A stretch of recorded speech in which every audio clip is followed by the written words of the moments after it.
Very difficult. I don't understand. Hello. What do you mean? Sorry. It's alright. Right. We'll jump right in. So, last session was pretty dramatic. We had some very clutch dice rolls causing a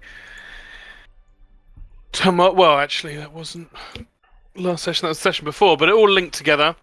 Last session, you our two spies ventured down into the Kerchist hideout and managed to do exactly what they wanted to do in a stroke of events that no one saw coming. Both Gray and Sandrell managed to get in, get the crystal, and get out unharmed. However, with a little bit of a slip up towards the end, it did seem to alert them to your presence once you already had your evidence. And on the way back to the monastery proper, the building itself, to see Arklon Jinnok, the forces of the Kerchist were gathered, and as you emerged with Arklon Jinnok to bring her to Arklon Harker in the Platinum Manor, you were assaulted by many of this secretive organization that had taken to the streets to try and stop you. However, in true Elodius Azarro's style, you dealt with the combat with brutal efficiency. I would say a particular special mention goes to your good newest friend Ethelbert the Unsteady, who just kept exploding the ground and destroying people, and I think had by far the highest kill count of the combat. You succeeded, and with that, Arklon Jinnok was able to make it to Arklon Harker, who had emerged from the Platinate Manor anyway. Thanking you for your good work, Bungo took the opportunity with the audience to Be a little bitch. be a bit of a thorn in Harker's side, and bring up the issue around Arklon Kadra once more, to which Harker, with a scowl on his face, quickly ushered you inside, where you discussed and persuaded and managed to argue him round to your way of thinking, whereby you would take Arklon Kadra and Arklon... I've forgotten her name. I was doing so well. Kira. Wing Captain Arklon Kira, thank you. With you on your quest to find Arklon Jorek. However, he demanded that you honor still the challenge that you made against him, with Gray as your champion. And that event is now about an hour away. And on your way out of the manor, you saw two of Arklon Jinnok's agents dragging a seemingly limp, familiar white-robed and masked body into the Platinum Manor, kind of past you as you were heading out of it. So without further ado, I'll move us back over to the Rhinebreath map. You forgot the most important bit. What's the most important bit? Where Blam killed that guy with the helicopter javelin. Oh, the helicopter javelin was fucking awesome. Lopped his head right off. That was amazing. But yes, many of you bear wounds from the combat. You were victorious. You've just seen this body being dragged into the manor. If you wish to do anything, please let me know. How's Gray looking? Gray is looking pretty good, as far as I can see. Okay. I think he took minimal to 0 damage. We won't do anything right now then. Mm-hmm. But I probably will have a short rest. I'd probably... Yeah? As we For the last hour? fight. I think Yep. so, unless anyone else has got other ideas. No, I'd like a short rest, please. Power. Is there anything anyone would like to do in this final hour, or are you happy just taking your short rest? Yes. There's one thing Sandra would like to do. Uh-huh. She would go up to Gray. She'd be Mhm. like, Gray, now you need as much help as you can get, seeing she's stuck in that little pit doing this, and she would give him Ring of Jumping. Oh, okay. Does it need attunement? It does not. No, really. Mm-hmm. Jumping. Yumping. We've seen the pit. It's just a big old flat square, isn't it? Mm-hmm. You could help. You never know. You could do a kickflip. Yeah. Or you could do a wall run and jump off, and then Fiddler's elbow down onto him. So If there's even any walls. You saw there are walls to the pit, Yeah. about 25 feet deep. Side. On the side, yeah. Oh, okay. There's 4 sets of stairs leading down into it. I can't remember. Have they explained the rules of the fight, or are they? They have not. No. Okay. No one's really asked. Doesn't hurt either way. I could just jump out of the ring like, see ya. Bongo's gonna hope to find PJ's calling card when they go back to the pit or whatever. But Gray, do you have any aid HP on or not? He currently has 15 Okay. additional. Oh, do you have I'm you don't have any temp HP, do you?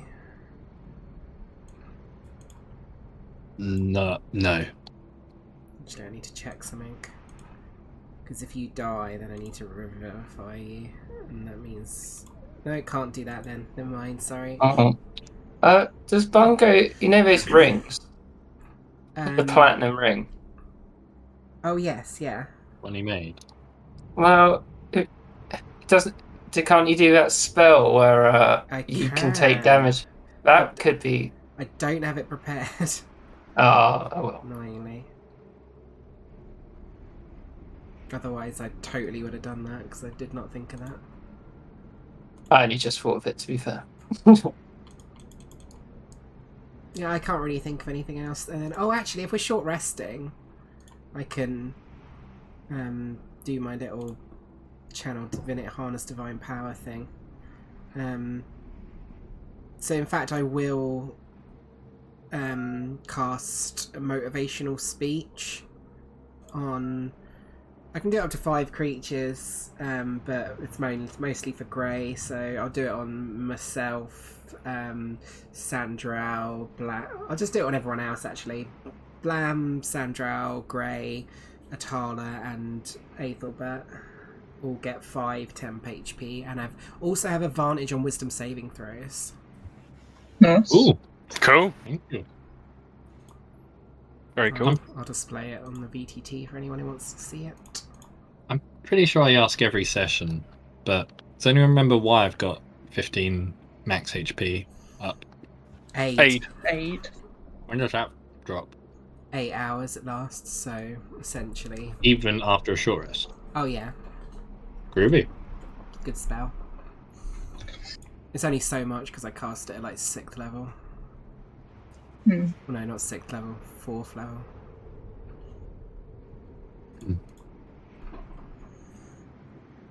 Okay. Where are you resting? Where are you taking your short rest? That's a good point. We can't rest in there, can we? I think we probably. I mean, I feel like we just probably gather around the arena, right, and just set up a little You picnic area. could do it in the temple. That's not a bad Wasn't idea. there a place that we were allowed in now that we've got our passes? Wasn't it like here, I think? Wasn't that like a kind of inn-ish place, but only if you had the little dragon pass, whatever it's called? Yeah, that is. Get the proper name. Number If 3. we've only got an hour though, would we Number like, 3. would we make Yes. our way into a new place? It's called the Right of the Challenger. So yeah, absolutely. Visitors to the monastery can claim their right to challenge champion, blah blah blah. So yeah, as a challenger, Grey and Bungo technically would be allowed inside. And there's facilities in there to like wash up and get some food and what have you. Can we just go back in the library? You mean Jinok's office? Yeah. You could ask her. She's currently in the Sure, then. Platinum Manor that you've just left. I think we should just go make a picnic area by the. It's like when you're going to a festival and you're trying to get there early to set up. I'm into a picnic area. Yeah. Let's do it. Okay. So you head back, make your way through the city. Jinok. I'm just imagining Blam with a little fold-out chair or something. Oh, yes. Oh yeah. Oh. I wish I was a College of Creation bard now, and then I could summon up a chair for you. Pretty much imagining Blam just, or George was like on holiday in Portugal in the sunshades and the sweater, not sweater, tank top. Oh yeah. Classy boy. Yep. So you make yourself a little picnic area. You see that the dwarves are largely unchanged where they've been before. Varda would be with his back against the wall, sitting on the floor, looking fairly pissed. Mm. But unless anyone has anything they want to do, you can take a short rest, spend your hit dice to heal. I'm going to Should put you wish to George do on so? the spot here. If that's okay, George. What spot? Can we see the picture of Blam you said you drew? Oh yeah, I'll send it.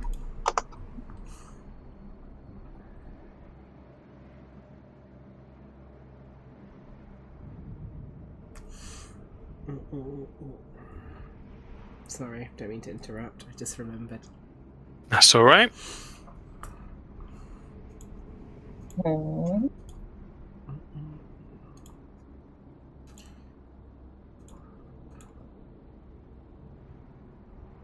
So yeah, spend those hit dice, should you wish to. And Bungo, I need you to roll 4d4 for me, please. Oh shit. 4d4. Quickly do this hit die. Oh, that was shit. Got a 1. Great. Fuck's sake. That's wrong. Got a 7 that time. There we go. So I spent 2. Take a short rest. There we go. 4d4. That is 7. 3, 2, 1, and a 1. 7. Mm-hmm. Oh, not great rolls. Yeah. As you sort of complete your short rest, Bungo, towards the end of it, there's like a temporary fuzz to your vision. Things go slightly rainbow coloured for a moment, and you hear a distant sound in your ear, and an apologetic tone, a voice familiar to you that just says, "I'm sorry, I can't do all of them, but well, here you go." And you feel a rush of energy. You can recover spell slots up to a total spell slot level of 7. So you could do a 5th and a 2nd, or you could do 7 first levels. That would be pointless, but you see what I mean. Yeah, fuck. There is a randomness to PJ's energy, That's totally which fair. didn't work out quite well for you. Fuck, that's Fair. hard. 3 and a 4, I think. Cool. Sounds good. And don't forget you did your divine Yeah. recovery one as well. Which, thank you, PJ, because I only just realised it's up to 2nd level spell slots. That could have gone bad. Oh, nice. Yeah, I can't actually offer... Oh, no, I can offer one more thing, then. I will cast Death Ward on Grey. Whoa, okay. Lasts 8 hours. I'll pop it in the chat. Oh, we're doing buffs Please do. now. Yeah, I'm buffing up my boy. Okay. The only thing I can do is really from the yarn, which is bless. Doesn't that only last a minute, though? I think this one lasted longer. I might have read it wrong, but we could do it. That last longer. bit, if the spell is still in effect when the target is subjected to an effect that would kill it instantaneously without dealing damage, that effect is instead negated against the target. So if you took damage Just nullifies it. up to your negative max HP, then Yeah, it would yeah, nullify that. Yeah. To absolutely no damage. Oh, lasts for an hour. That's cool. Yeah, Mhm. without dealing Yeah. Hell damage. yeah. Cool. Okay. Okay, so yeah, as the hour draws to a close and the sun is finally setting in the sky, though you can barely see it, but the light begins to fall. You see torches being lit around the edge of the arena, and across the other side of the arena to you, the doors at the base of the large bell tower swing open, and you see a huge plate armor-wearing figure walking forward. There is no clapping, there is no cheering. There's actually quite a deathly silence across this kind of courtyard, this pit, this open space. People have gathered. You see more White Dragonborn in one place than you've probably ever seen. Seems that people at the end of their working day have the freedom to come and join. You see figures all along the edge of the pit on each side. You see some of the benches and the seated areas covered with awnings up here, reserved for worship swarm being filled up as well, as Wing Captain Archelon Tarak is slowly and steadily descending the stairs on the other side of the pit. Is there anything anyone else is doing for Grey or saying to Grey before I move you over to the battle map? Tala will also give you Grey. They don't require achievement. The Gem of Brightness, just in case you wanted to use that. And the little absorbing squirrel. Yeah, little Oh yeah! absorbent squirrel. I do not even remember what that is. Yeah, they haven't been used at all, but Atala's got a squirrel and Grey's got a little bird. Yeah, I think Tala used it one time. I can't remember when. I think it was the giant things, but yeah, no, not much. But it's got the absorb elements spell on it. You can use it one time. And the Gem of Brightness, I mean, I think it's an action, which is a bit annoying, but you might be able to blind him. Grey can use Yep. objects as a bonus action, so he might be able to. Don't know if that's how it works though. I don't know. Yeah, that's all I got. I've got the aid, I've got the motivational speech, and I've got the death ward. Right, and you got from Atala the Gem of Brightness, the squirrel, and Bless from the yarn.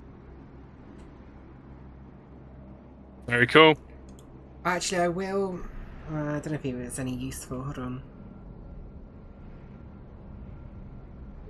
No, I don't think it's even. Oh, I mean, it could give him Bear's Endurance instead of the thing. But no, it's only one. Oh, it's on 1 hour. Or do I risk it? I keep getting unmuted. Hannah, Hmm. have you used this gem at all? No, I'm not going to risk it. I've used it 5 charges out of it so far. Okay, so It's got- we've got plenty. It's got loads, yeah. Yeah. Loads. Correct. Does that need achievement? Nope. Nope. Okay. Cool. Okay. I hadn't used my bird yet because every time we were up in that mountain it was too damn windy and I did not want it just to fly off the edge.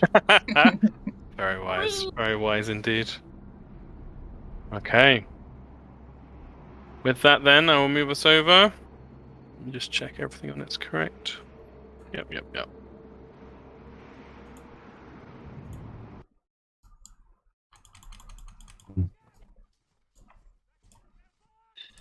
So, if you want to drag yourself, everyone can drag themselves out at the top of the map. It's a zoomed in version of the Realm of Respect. Give yourself some vision. Should all be fine.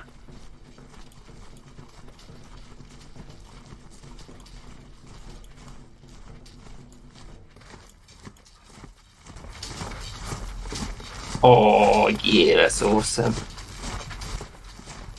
Oh, that's What? so fucking cool. Oh, nice. What? George has put the Blam picture in. Lol. Hell yeah! Crescent Fall, great axe. The fishnet. That's fucking awesome. So great. Love Mm-hmm. it.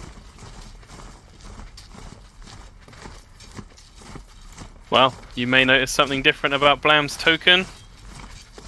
Ooh, has he got a new token as well? Oh, yeah. Yeah. Nice.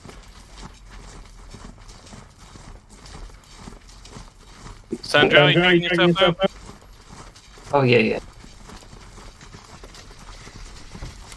Oh god, where is it? Yeah, I'm doing it. Just give me a sec. I can see everything anyway. Okay, cool. So, as Tarak steps down, you notice Grey. I mean, everyone notices, but he stops on the last step of the stairs. He doesn't step down onto the floor of the arena itself. He seems to halt on the final step. Wait, what? What, Kieran? What? Why are you whatting? Sandra's got a new picture! Oh, shit. Why, yes, she does! Thank you, George. Yeah, secret. Look at that curtain. Oh. Oh yeah. I want to see the big version. You'll post that as well. Oh yeah, I'll send it to Kieran.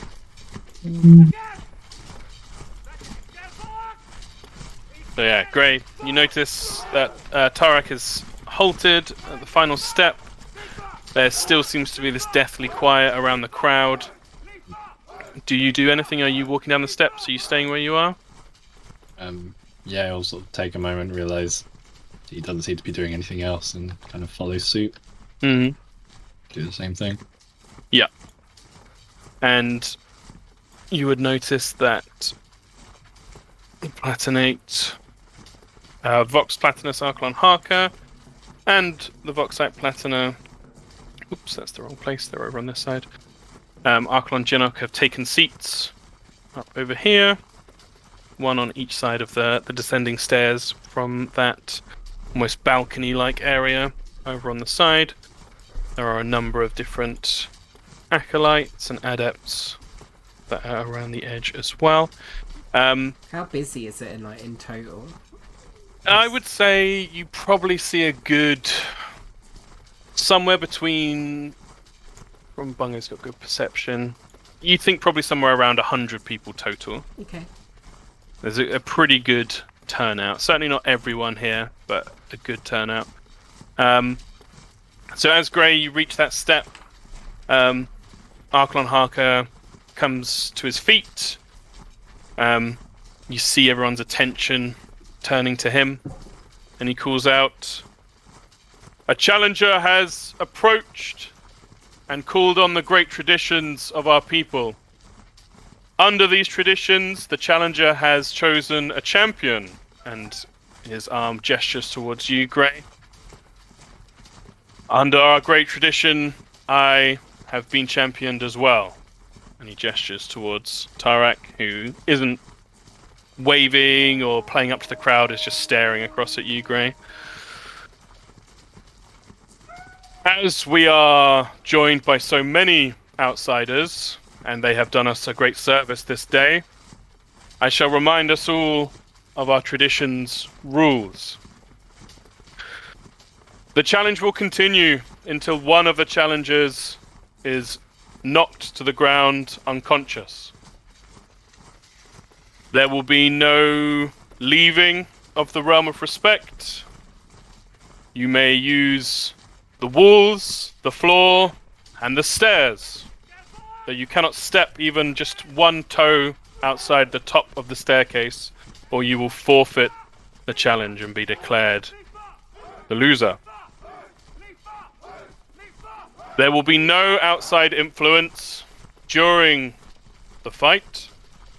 No magics. No martial assistance of any kind. Again, should this happen, The one being assisted will be declared the loser and forfeit their challenge immediately. Upon one of the two losing the challenge, a vote will be put to the crowd, and he sweeps his arm out across the attended people. Again, no cheering, just this kind of eerie silence and the sound of wind blowing in the background. Each member of the clan will have one vote, equal in value to every other member of the clan. Their vote can count either for death of the challenger, for sparing of the challenger, or for the decision to be passed to the Vox Platinate, and he gestures across to Archlon Jinnok. What's Bungo's passive perception? 29. Oh, fucking hell. Bungo, you would notice, no one else would notice this at all, but you'd notice that whilst Jinnok has a on-brand, if you like, calm, collected nod back towards Harker at his gesture towards her, she seems otherwise, in her demeanor, a little bit ruffled, and she's clutching her right forearm. The fuck? But apart from that, yeah. Can I, by observing her for over the sort of next minute or so, would I be able to determine whether it looked like she'd maybe been injured? Yeah, you can start observing. I'll let you know. Yeah. Okay. Harker pauses for a second, kind of looks at all of you stood there, and his voice rings out again. Again, in reverence of your great deeds, I would open the floor to if any of you have any questions concerning our traditions. Please be brief. I don't think so. No? No questions? Can't think of any off the top of my head. No, not sure. Okay. With that then, at the drop of my hand, the challenge can begin. He raises his arm straight above his head. Under the gaze of the three draconic deities, Lendis, Tamara, and our Lord Bahamut, may you fight with honor. And his hand drops. And Grey, I need you to roll initiative for me, please. Play Giles' theme. Let's go with... That'll do. Very nice. Oh god, why is everyone's initiative on? You may have to do it again, Grey, and change it. Yeah. Thank you very much.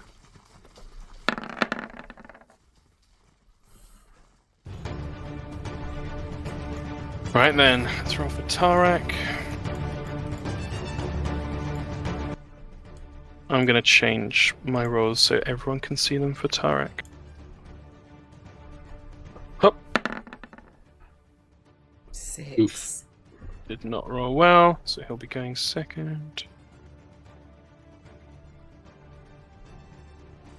Just put him on there as the base value. Okay, Grey. The measurements are as they are. What's your first move? Yep, cool. Just seeing what the measurement is. Ooh, quite far away. Okay, well, that kind of distance.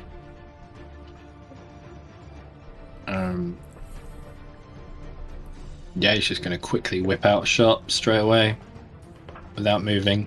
Well, in fact, without moving. What was it called? Steady aim. That's the one, steady aim. That's just an advantage, isn't it? Mm-hmm. Yeah, gives you advantage on the shot. Yeah, that's it. Do one of them then. Very cool. Make the attack. 17? A 17 does not hit. Oh, fuck, I'm in trouble. The arrow flies across. Remind me what Bless does? Is that just saving? Oh, yeah, that could make the difference. Add a d4. Which one for what?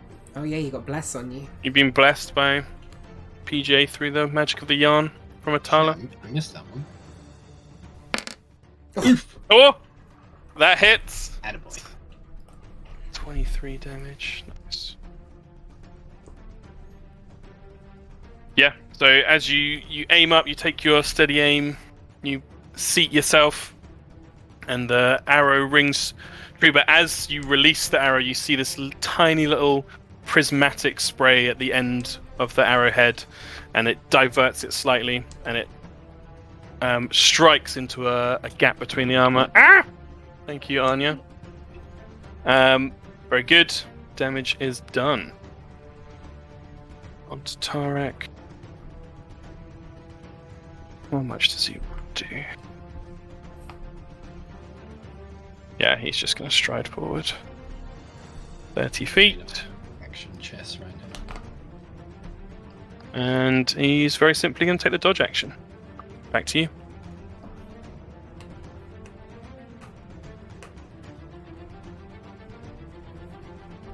There doesn't seem to be anything hidden about him and what he's doing. He's wearing full plate armor, wielding a very large two-handed maul. Okay. No shield. Just gonna do the exact same thing. Yep. But his Steady aim and shoot. makes it normal then. It does, yeah.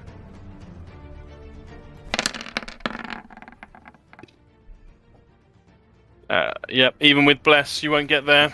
No. This time the arrow flies forward, and it's unnerving. He's not weaving his movement, he's not sprinting towards you. No. He's just striding, and it clatters off his armor. That's fair. Back to him. Another 30 feet. He takes the dodge action again. Your turn. That's so unnerving.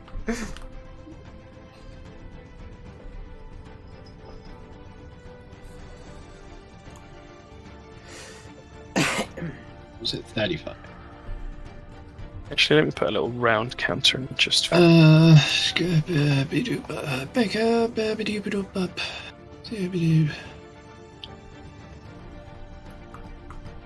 Ranged attack roll. What's the range on a normal ranged attack roll? What do you mean? For what weapon? Like when you're throwing something. Depends on the weapon, I think. Let's have a quick look. Oh, if you went an item, it's often 20 feet. But it usually says... Can't see anything for the Iron Bands of Bilaro.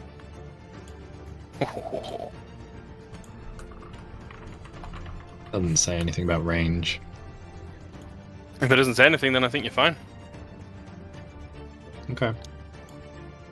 Pocket. Let's try it from here then. Yeah. Like a Pokeball. Lobs that out. You can see Very within good. 60 feet of you, it says... Oh, what's that? You can use your action to speak the command word and throw a sphere. Up the top. Oh, yeah. Yeah. Yeah, that's perfect then. Yeah, let's try Cool. it. Make your attack roll. How do I do that and it's not weapon? How do I just do a ranged attack? What button does that, guys? You have to manually put it in. Just do dexterity, then plus your proficiency. D20 plus, what's that? 7. 4, dex, 3.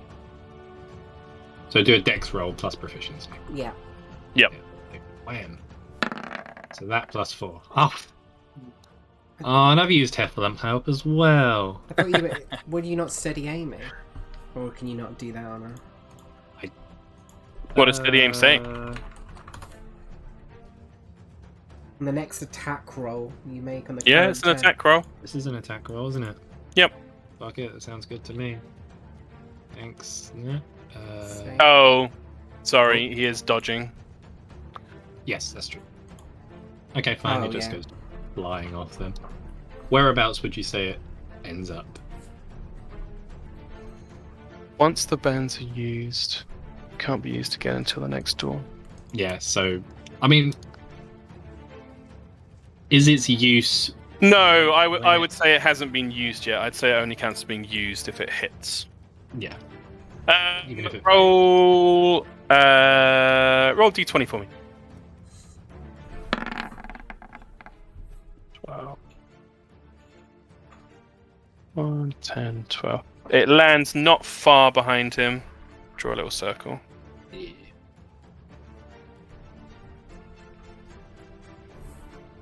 Yeah, like that. Okay. Okay. And you steady aim, so you're that's still- minus, this would have been the action, so yeah, that's it. Okay. Yeah. So with that, and everyone would be noticing that now that the battle has started, whilst all the adults are keeping that same eerie silence and kind of stern watching, you do see some smaller children amongst the crowd who are pushing to the front and starting to cheer and call out as things are happening and gasping. Over here, man. Death to the outsider! So, yep, he walks 30 feet straight up to you. Yep. And he's going to make some attacks. The first attack. Let's just make this really clear. Does 17 hit you? Fuck yeah, now. It is 17. Could you make a strength save for me, please? Is your AC not 19? No, 17. With bless. Oh, damn. Even without the bless, you make it, as he attempted a tripping attack on you, attempts to sweep your legs out from beneath you, but did not do so. Very good.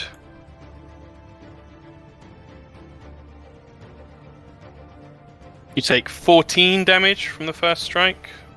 Uncanny dodge. Oh, yeah, good idea. And also, you still add the damage to it, so it's actually 20, so half to 10. Take 10 damage.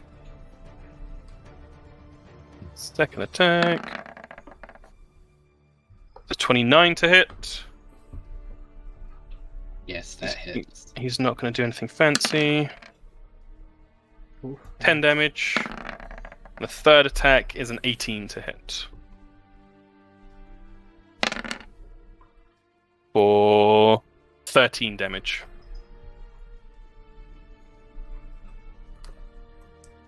Actually, Ow. Uncanny the best one, didn't I? You dodged the first one. That's his turn. Over to you. I think it's round 4 now. So melee range. Done that. Got that. Got that.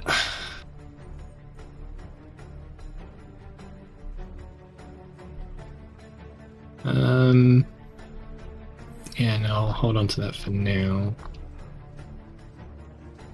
Alright. I'm gonna do slice it in with a dagger. Very cool. I think I've now attuned. Did I? Yes, I did. Let's try out this void spike. Like the sound of that. Very nice. Oof. Yeah, 24 definitely hits. Sweet. No sneak attack though, I don't think. No, there's no reason. So 7 plus 3. Shane, that's a ridiculous sneak attack roll. Yeah. Yeah. Jesus, quad 6 isn't a fine. Yep, he takes the hit. You manage to find a little chink in the armor again. Cool, cool, cool. And if I remember right, was it mobile, I think? Oh yeah. Yeah. Yep, that's it. Cool. So let's get on.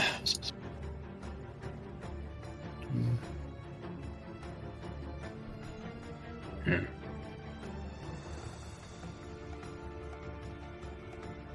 that makes sense. Head on down to there.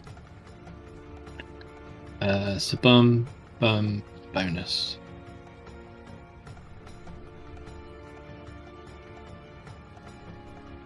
Can I hide? There is nowhere to hide. Drop down really flat, like really flat. But you can dash if you want. Good dash. I can do a couple of other things.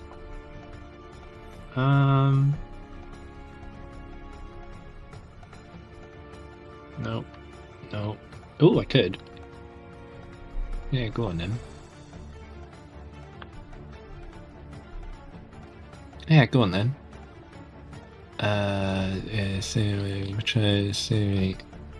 Yeah, that Gem of Brightness, that's an item. Give that a whirl. Okay. What I'm do? going to use the second command. Spends 1 charge. 60 feet. The creature must succeed on a DC 15 Constitution. Constitution, got it.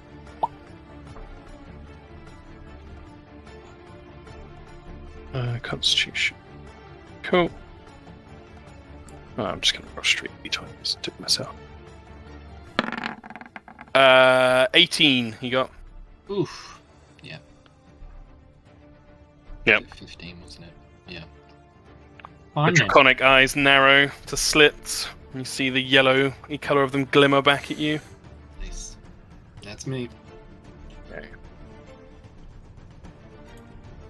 30 feet towards you. Again, just this unerring stride. And this time...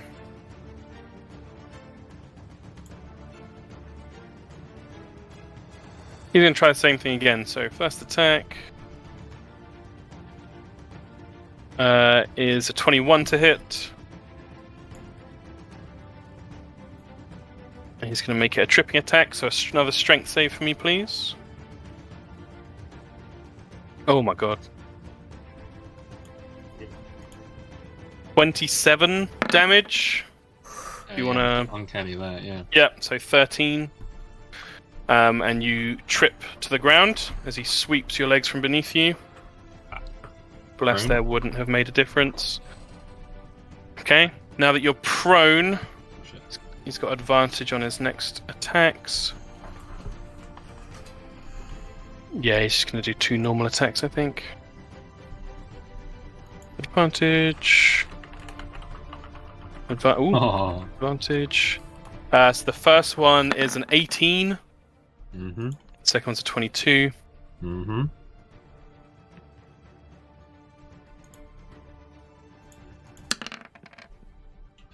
Uh, 15 and 12 damage. 27. So the rest of you are watching Grey trying to maneuver around, and just this juggernaut of a warrior is just striding towards him, and with efficient, powerful blows. It's not these huge rage-fueled swings like Blam impresses us all with. It's just this efficient two-handed strike. It's not looking good for Grey. No. And it is back to you, Grey. 30 seconds have passed. He's gonna like punch the ground, just tell himself, "Come on, man, get up." Bonus action, healing word on himself. Very nice.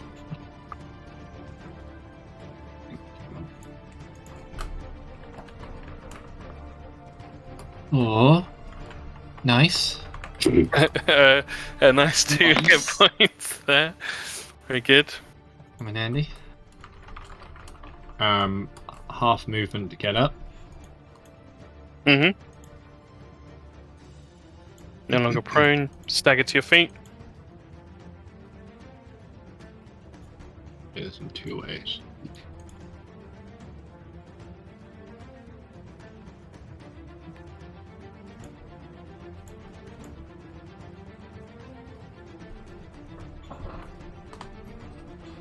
What is everyone else doing as this is happening? Sorry, Steph, go ahead. I was gonna say he's only missed me with 1 attack, hasn't he? Yes. Every other attack, so yeah. Yeah. I guess nothing. Shouting from the sidelines. Ah! Get out of there! Very nice. Oh, I forgot someone gave me that. I can't remember who. Wow. Do they? What is it? Yeah, you got lots of extra stuff. You got the ring of jumping. Yeah, I know. Just trying to remember. Someone gave me a potion of healing. That would have come in handy instead of the healing word. You can do that if you prefer. Yeah, sure. You're having to juggle a lot of stuff, and the spotlight's right on you. Who gave me things? Alright, if you don't. Oh shit! I've got 2 of them. What the fuck? Okay. One of them instead then. So, Yep. Chug, chug, chug. Was that 2? So use one of them instead. That's better. Very nice. 29 HP.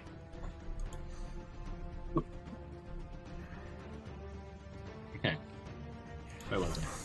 God, it's like Creed versus Ivan Drago. Yeah. If he dies, Action. he dies. Yeah, no, that'll work.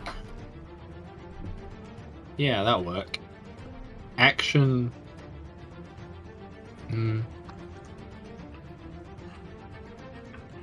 Action. Dodge. Okay. Yeah. Oh, thank you. And then next, there'll be no point. I won't really do anything. Yeah, I'm gonna stay right where I am. Okay. So you glug back the potion, stand up to your feet, and then she kind of wipe the blood from your face and take up this dodging stance. You hear for the first time in this very swift fight so far the sound of a few cheers and claps coming from the sidelines as you hold your ground and square up to the wing captain. On to him. Does being knocked prone remove your dodge status? No. It would cancel out the disadvantage on attacks, though. True. If you did go prone. Yeah. But seemingly, he's just going for normal attacks, so these are with disadvantage. 19 for a 30 to hit. Just normal damage for him, though. So that is 14 damage. Okay. Second attack. I'm trying to remember. Am I meant to say uncanny before or after knowing the damage? 13. Before, right? You can say it after, I don't mind. Okay, cool. So that misses. This one swings towards your chest, and you throw yourself down to the ground to get beneath it before hopping back to your feet. And the final one, 7 is an 18 to hit. Fucking hell. Yeah, uncanny that one then, whatever it is. Cool, cool. Same as before, 14 damage, so down to 7. So you took 21 this round. Yep, and nothing special. Just these strikes towards you. It's almost like he's on a training ground. Yep. Round 6. Okay. Your turn. Oh, wait. When I hit him with the Void Spike, I forgot to do a thing. Because it does a thing, doesn't it? Because that's the whole point. Okay. Tell me what it does. When you... Are there any non-magical flames within 30 feet around me?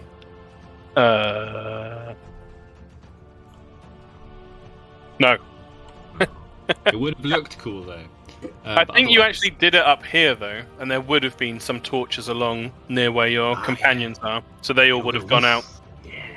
That's pretty cool. I'm sure it impresses everyone. But otherwise, just some cold damage, so quickly do that now. Oh, nice. I'll add that on.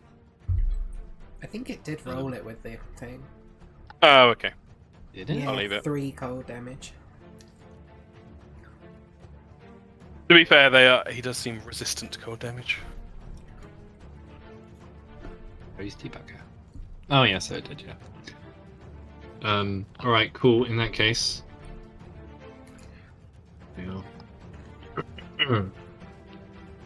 Yeah. Take another swipe with one of them then. Very cool.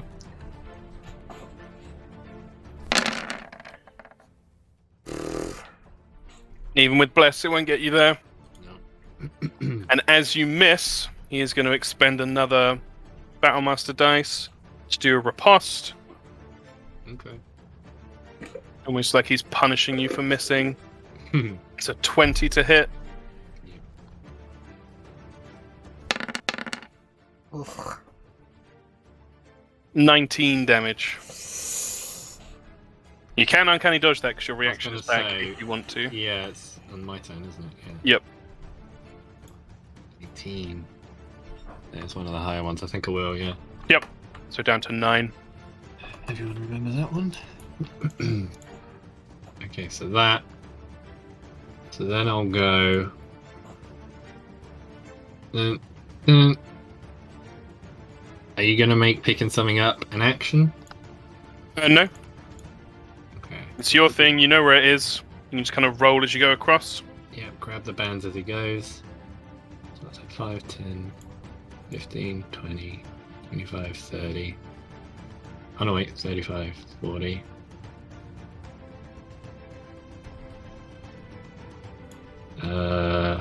Attack. Movement, still got bonus. Be one of two things. Wait, how far?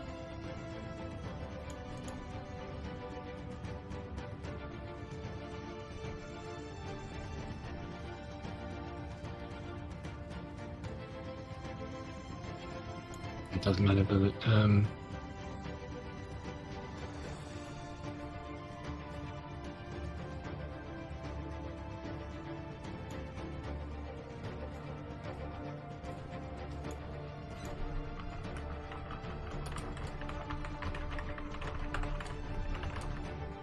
Yeah, fuck it. Let's try the bands again. Oh. Attack roll, please. Straight roll. +4. Fuck off. +4 takes you to 12. Yep, even with thingy. Where does that end up? Oh, it actually ends up closer to you. Oh, I see how you're doing it.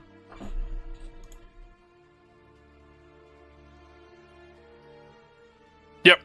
So in your movement, picking it up, and with a swivel, throwing it back towards him. Again, clatters to the side. His turn. He's going to walk up. And he's going to use his action to kick the Iron Bands of Bolaro Nice. off to the side. Oh, doesn't roll well though. Just skitters a little bit off his armor. And he's going to use the rest of his movement, which only brings him there. It's back to you.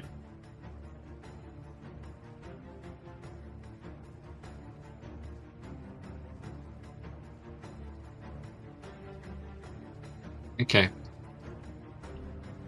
Let's get Swifty. Get Swifty in here. He's gonna reach behind him and whip out his rope. Okay. And he's gonna just mutter to himself, it's tumble time, Ah, and kind of whip it towards him. very cool. Casting... trying to find it, where is it? Oh yeah, this is the first time you've done the thing. Yeah, if you tell the rope to tumble, it wraps itself around any creature, large or small, that stood within 5 feet. The unattached end of the rope, 60 feet long, so easy. So creature wishes to DC resist. 18 deck save. Yeah, DC 18. Got it. Straight roll. 11. What is his dex modifier? On some... Oh, his dex save modifier is +6. Fucking hell. So he fails by Wow. by 1. Fucking So he is hell. restrained by the rope. As Yeah. PJ's rope, multicolored threads wrap around him. Like a snake. Very cool. Okay, so he's just restrained. That's the no movement and what was it? No movement. Attack rolls against have advantage. And they have disadvantage. They have disadvantage on dexterity save. Okay. Coolio. Okay, hang in there, rope. So that was bonus.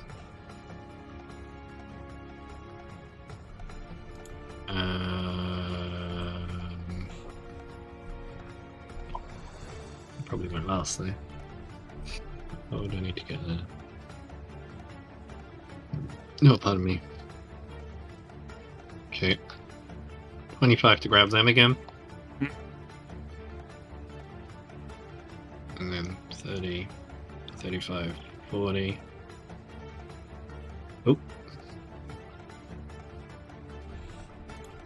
Very cool.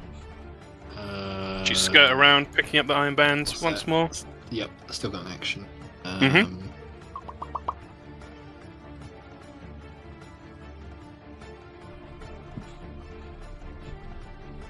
I'll move. It takes an action to try and break out, doesn't it? It does. And his attacks are multi-attack in the sense of you have to be able to make one attack roll in the first place. Is that right? Yeah. If he Yes, takes you the can't. action, he gets to make 3 attacks, yeah. But if you can't take that first one, you can't make the other two because they're like follow-ups. Yeah. Okay then. Let's take a shot at him. Very cool. With advantage. Yeah. John. That hits. 23. Damage. Yeah, with him restrained, wrestling against this snake-like rainbow-hued rope. The arrow, you wait for the right time as he's shifting around. The arrow sinks into the back of his neck. And you hear a grunt. Ugh! That's the 3rd arrow, just so you know. Oh, don't you worry. Don't you worry. Good. So that's you. Onto him. Yeah, absolutely. He's going to try and break himself out of this humiliating situation. Use an action on each of its turns to attempt to escape the rope. So, strength check at disadvantage. Interesting. Strength modifier. So it's check, not save. Damn, I made this hard. Mhm. Disadvantage is a 7. He fails wrestling with this rope. And seeing as it's a check, not a saving throw, I can't use Indomitable either. Yeah, he's stuck. Back to you. That's for me. Let's get.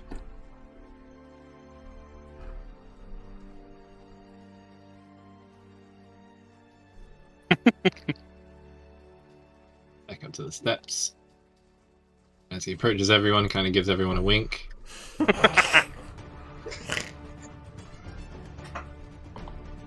It's 60. Oof, almost.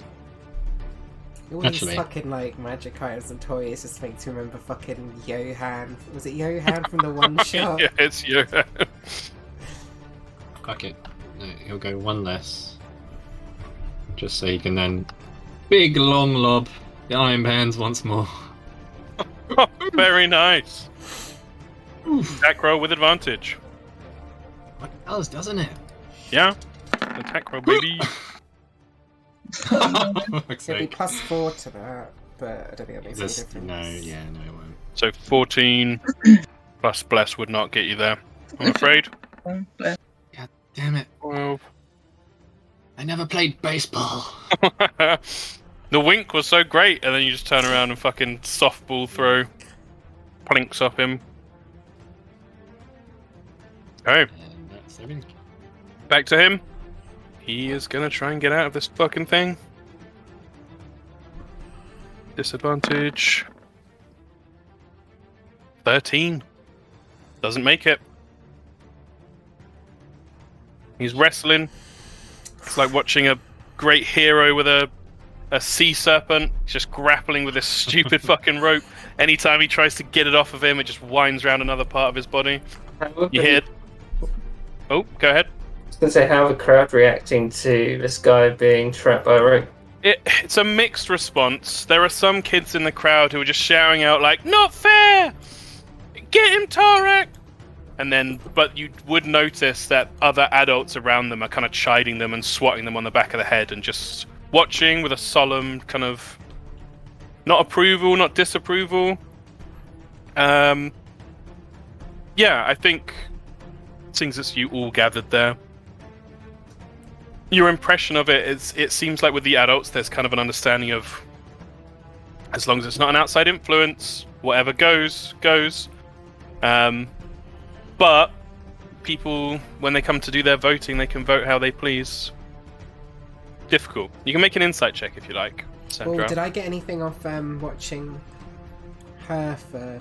Yeah, it does look like an injury. The way she's cradling it, it looks like she's lost some use in her right hand. Fucker. This fucker. It's this fucker. Sandra, you're not sure. But you did notice that when Grace squared up to Tarak, the crowd did seem to burst into a bit of life. So he failed. Back to you, Gray. Again, because I keep forgetting. Let's try out. Yeah. Let's do another bow attack. Mm-hmm. My 4th arrow Very nice. Advantage on the shot. with a +1 arrow. Like, Oh, sweet. I have those. Not loads, but some. So was it +1? Okay, so I just add 1 to whatever. Mm-hmm. With advantage. Boom. Oof! 22 hits. And a nice sneak attack roll and normal roll. And it's a +1 to that damage as well. And it's the 4th hit as well. Yeah, it is. Oh, yeah. Go ahead and roll that extra damage. As it's Boink. shines through the air. You see the constellations coming up behind it. Fucking hell, big hit. 20, 31, 32, 45 damage. Nice. Yeah, with that one, you see him actually buckle a little, leaning forward. You'd also notice that even though these arrows are striking hard, wherever they hit armor, the armor doesn't seem to buckle or scratch at all. It looks beautifully made and quite strong. Anything else? I think, yeah, all I've got left is a bonus, haven't I? Mm-hmm. And your movement, if you want to take it, entirely up to you. No, movement, I'm quite happy here. I might have a little sip of... What's this? Oh, that sounds cool. Oh. Yeah. Potion of maximized greater healing. Oh shit! So you don't need to roll for that. I know, it's just a fixed 20. That's cool. There you go. So 20 HP back to you. It's a 65 by my count. Very nice. As he finishes the bottle, he kind of throws it behind him for someone to catch. Like, hold this! Anybody catch it? Why do I just imagine Aethelbert just summoning up, like Bungo's about to catch it like a bouquet of flowers at a wedding, and then Aethelbert just makes a like rock hand come out from in front of him and just go goom and grab it in the air. There you go, Lonnie. Always the bride. Perfect. Back to Tarak. Gonna keep whistling. 13. No. That's him. Back to you. Why have I not used this rope before? A minute has passed. Yep. Somewhere PJ is like, yep. I can feel Tom like tugging at his neck there, like, yep, can't believe I made this fucking idea. Real Can I tell strong. from here, like, how he's looking? Mm-hmm. He's looking winded. I would not say yet bloodied. He looks like a tough motherfucker. Okay, I've got something, but I'll save that then. Like emergencies. Yeah. Take another shot. Why not? The sound of This this motherfucker bow. turned Yeah, into a porcupine. Another plus Yeah. one as well. every few seconds the bowstring snaps. The arrow flies forward. 21. Very nice. Let's be honest, we all knew this is how it was gonna. Certainly A little more stationary than what I was picturing, but how it is going. Yeah, strikes true. This time into the leg. So you hear him kind of wince. fuck it, I'll sip another potion. Why not? Let's get through them all. Sandra, make another insight check for me, please. As What do I you are have? pointedly keeping an eye on the crowd. Nice. Oh, Nice. Plus 27. Yeah, Sandral, you notice now that the kids have calmed down a bit. Some of the adults are actually bending down to the kids and pointing at Gray, and it looks almost like an instructor pointing at an exemplar. Like they're pointing as if to say, like, look at how he draws the bow, look at how he takes his aim. There's a kind of approval and appreciation of technique there. Pretty much all eyes are on Gray right now. Yes, that's good. That's good. That was Gray. Back to Tarak. Right, Tarak is going to take a different tactic. Because this rope does have an AC and hit does. points. it does.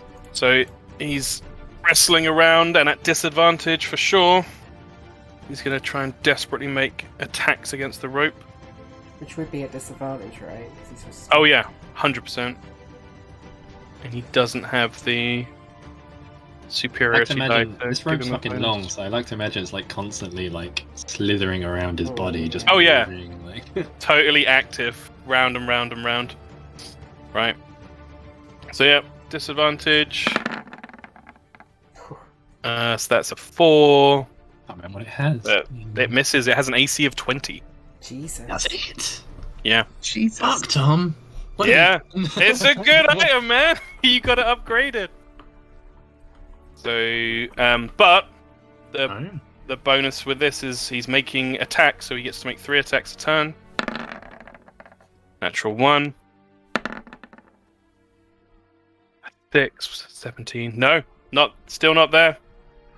Now it's just almost more similar to Blam. He's losing his cool a little bit, and he's just raging around. What rules are we playing now for natural ones in combat? They don't do anything. Oh, yep, cool. Sorry. I mean, he looks like he's fumbling a bit. That's for sure. Round 11. Gray. Seemingly with a clear upper hand. It's working.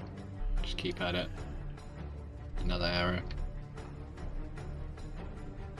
Oof. That hits. For 22. I must get 20 sooner or later, right? I've been thinking the same thing. Yeah, that was a +1 again. Oh, 23 damage. Yeah, he's looking distinctly bloodied now. Dark reds seeping between armor plates. You can see him panting as he's wrestling with this rope. Anything else?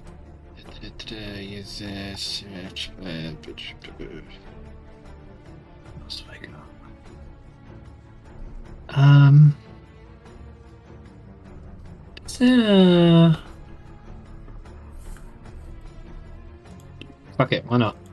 Try the Gem of Brightness again. Very cool. Another charge on Con that. save. Yeah, 15 con save, yeah. Got it. Just a straight roll. He does make it with a 17. Fair enough. That's it. Back to him. Sorry, Hannah, Hannah, I'll try not to get through too many charges. 3 more attacks. No, use it all the time. Misses. Oh my god. Misses. Oh my god! Misses. Oh my god. Holy He's getting shit. desperate now, so he's going to action surge. I'm starting to feel Oh my sorry for God. this guy. Don't say that. 3 more attacks with his action surge. Yeah. 10. That does hit. Oh, but you Oh, rolled no. So Seven. fucking lucky with this rope, man. only 9 damage to the rope. It has 11 HP left. Oh, if he breaks it, is it destroyed? Yeah. Oh shit. Wait, so how many attacks have I done? 1, 2, 3, and then 1. So he's got 2 more. Just this flurry of rage. That misses. That hits. There we go. Oh. And as he flails around, this whirlwind of movement, biting at the rope, slashing with his claws, slamming with the maul, the rope is thrown to the ground in tatters. Goodbye, rope. It is destroyed. It did well. Hopefully, won't need it.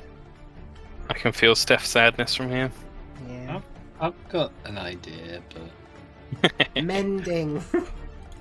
Okay. legit, when you say destroyed, Yes. And he comes running towards you. Now that he has his movement back. And he will bonus action second wind. Rolled really badly on that. God. Oh my god. Okay. Round 12. Great. Coming towards you once more. aye, that it is. Need to finish this Juice. guy, really.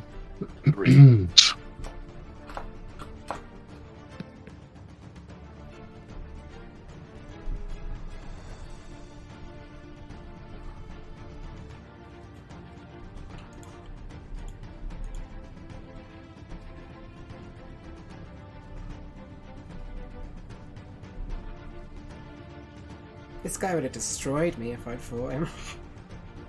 Exactly. He's nasty. Get up over here. Yep. Sprinting across to the corner of the arena. Crowd's eyes following you. Waiting to see what your next trick will be.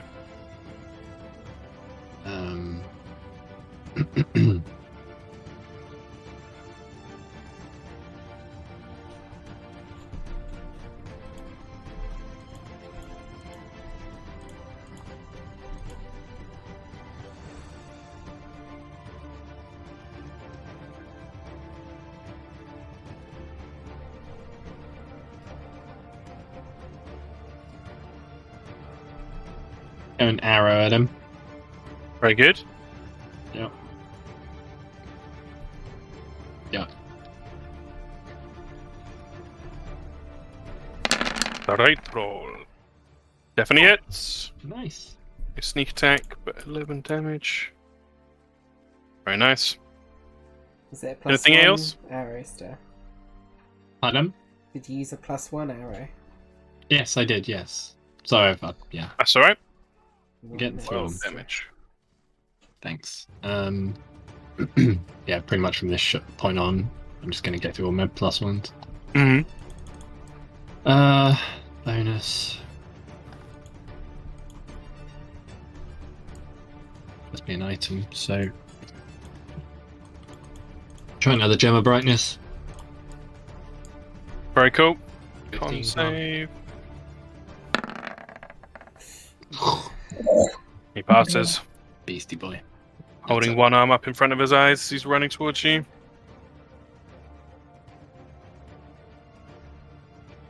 "30 feet.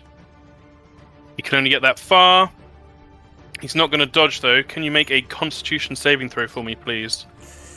As he runs up and unleashes the ability of his people. A cone of icy breath comes bursting forth out of him. That does pass, I think. So you only take. Bear in mind, I have resistance to cold damage. Oh my god. Then you take Also, 1 the, damage. so, also the squirrel, if you wanted that. Oh yeah, true. What was that absorb? But I don't think you can halve it again. Yeah, I think it halves it. It's up to you. Just 1 damage. Yeah. Yeah, no. What does absorb do again?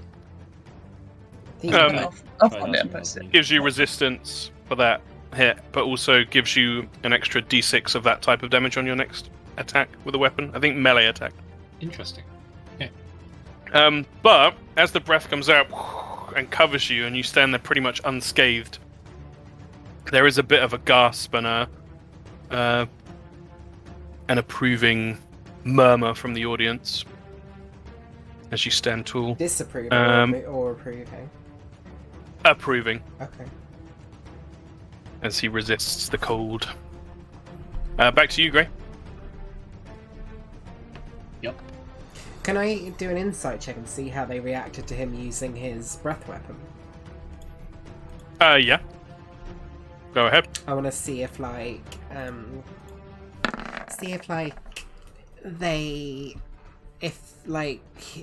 would be quite shocked as him using it as an act of desperation, or is it seemingly from the reactions fairly common in this kind of fight? Yeah, their reaction with a 16, they definitely look surprised. Okay. They don't look hugely disapproving. It's more like they're surprised that Tarak has used the Yeah. breath weapon. That makes sense. Gray, anything? Or are we just shifting around? Pick up my bands again. Mm-hmm. That was a bonus dash. Very cool. Yeah, let's do. Should I save it? Might save it.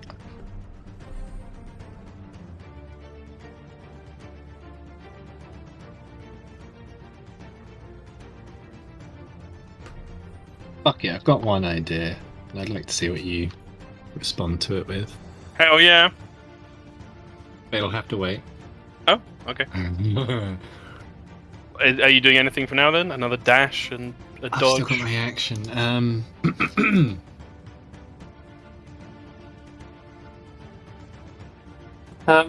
Can Sandra see Killick in the clouds? In the crowds? Yeah. Helix down here. Can she make out any expressions? Yeah, Keelik wears her heart on her sleeve. Keelik just looks like a fucking kid at the fair. She's just in awe. Her eyes are going back and forth between Gray and Tarak. Probably occasionally darting over to you as well. Sandra saw her. She'd like say to everyone that she's gonna go see her. Okay, yeah. She just stands like next to her. Mm-hmm. That's fine. You can move yourself around. Where is she? Down here. I think you're on the GM there. Oh no, I can see. Zoop, zoop. So, no, not using your action, Gray?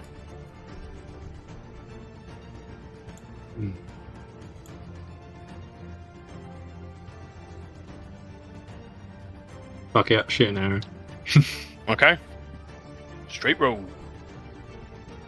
Last one.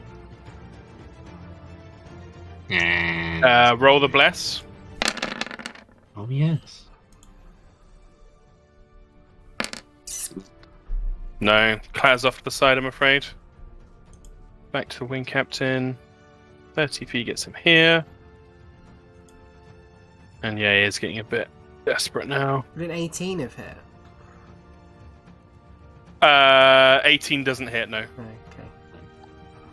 He's gonna dash, Oh boy. but he can't get to you. Back to you. Choop, choop. Okay, let's get shifty. Is that Gray's He's- new catchphrase? Yeah. He's gonna. Fuck it, let's do it. He's gonna run towards him. Oh! Crowd gasps. with his ring of jumping, kind of Oh, jump up onto his shoulders. yeah. Well, not onto his shoulders, but just landing enough to do like a flip over him. And as he goes, he's just gonna slam the iron bands of Belara onto his head.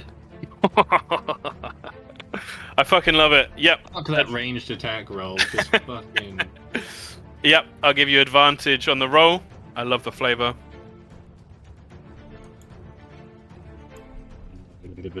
What? Still do a ranged one? Just do the dex plus proficiency, so +7, but with advantage. Okay. And bless if needed. +7. Where's that come from? It's your dex plus dex. your proficiency. Oh yeah, because that's what I've been rolling anyway. Oof. Ugh. Oh my Oh, god. So +4, 40. Yeah, it still doesn't get there, I'm afraid. But with your flip and everything, I'll say you slam onto him. It starts to come alive, but his arm comes up to knock it away. But with your use of the ring of jumping, and do a quick acrobatics check for me. It's going to determine a couple of things.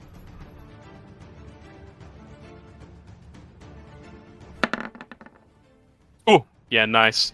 Not only do you land gracefully behind him, the crowd gasps, and you hear a couple of kids clapping. You retain the iron bands in your hand, and he can't take an attack opportunity against you. Cool. I'll take So that. the mobile feat is active, 5, even though it's not a weapon. 5, Ugh. 10, 15, 20, 25, 30, 35, 40.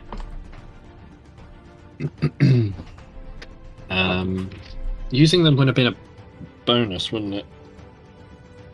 You could do it either way because you're a thief. It's an item, so I've still got my action, basically. Whichever one you prefer, yeah. You know what? He hits hard like a motherfucker. He's put the fear of God in me.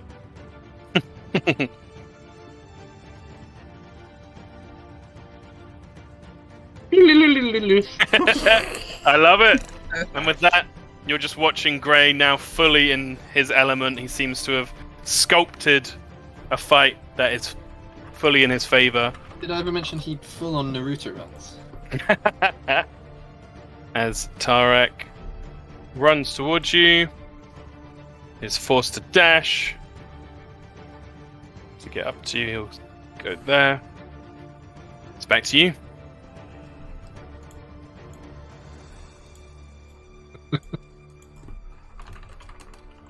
None of the fancy jumping shit, but he's just gonna try and smack him with these damn bands. They will fucking work. Just side of the head, wham. Very good. Make the roll. With advantage again? No, you said none of that fancy shit. Ah, is it still a ranged roll then? Is there not like a higher? But technically, No, it's the same whether you use it melee or ranged. yeah. Okay. I won't give you disadvantage. You'll just treat it as a melee attack. Oof. There we go. Yeah, that hits. Plus, yeah, 4. whatever. What? Yeah. What do? What he do? What? Does he make a That save? Does it just one. work? On a hit, the target is restrained until you take a bonus action to speak the command word. A creature including one restrained can use an action to make a strength. Yeah, I think I'll post it. Wow. Very cool. Yep. DC The 20. bands in complete opposite to the rainbow rope. The bands just in their steady way just lock around him, staying stock still, and you see almost like another layer of plate mail around him. Just this bands of metal lock his arms in place. He is restrained. Groovy. Switch things out a bit. Go swiping my short sword. Very cool. With advantage. Yes. Come on, sword. Wham. Oh my god. Having to adjust for the extra layer of armor doesn't really work, and you clang off to the side. His turn. Strength check. Still. Wait. Don't He do fails. that. No, yeah. No, yeah. Back to you. Is there Oh, anything wait. Sandra would be asking Kilik, or is she just standing next to her? Wait, in that turn, I didn't get movement, did I? No, you could have moved. Yeah. So He will get an attack opportunity. He wouldn't. Oh, no, 'cause you- mobile. Yeah. Do you have to hit with mobile, or is it just making the Apparently attack? not, No. Sweet. Then yeah, no attack opportunity. So you would Zoom. have gone. Where am I? Oh shit! Where was it? There, that one. Yep, that's the one. There you go. You shimmy away. So then, He failed, so it's back to you. yep. Finally, it's fucking banned. Yeah, let's be honest. Let's just start peltering him again. Actually, I'm trying to remember. Do I? Or was that only melee? I know, ranged weapon as well. Is the Wait, had I star been... shot- Sorry. I was going to say, all those shots when he was wrapped by my rope, Mm-hmm. had you been applying the sneak attack? Yeah. Yeah, okay, fucking hell. Oh, he is beastly. He's beastly, yeah. Oh, right. You can see, and again, this is information open to everyone, because this is an arena everyone's watching. The way he fights is very much about strength and endurance. As the arrows are striking him, you can see the blood going down, and he does look bloodied, but it's not breaking him. He's just like breathing through the pain and focusing in on what he needs to be done. Yep, take another shot. +1. Is the Very star cool. shot quiver every fourth shot? Oh, There we go. finally! Alright, let's do some What's that? What's maximizing. that? Oh, shit, yes. I think that was the second fourth shot.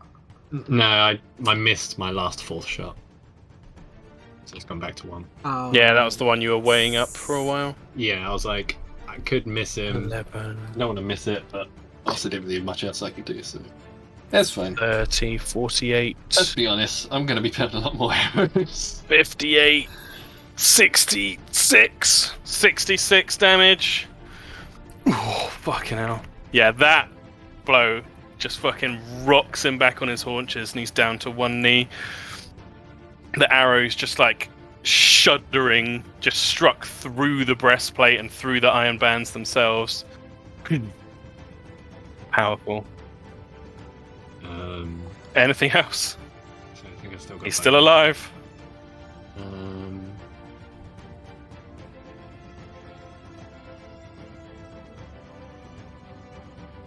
Yeah.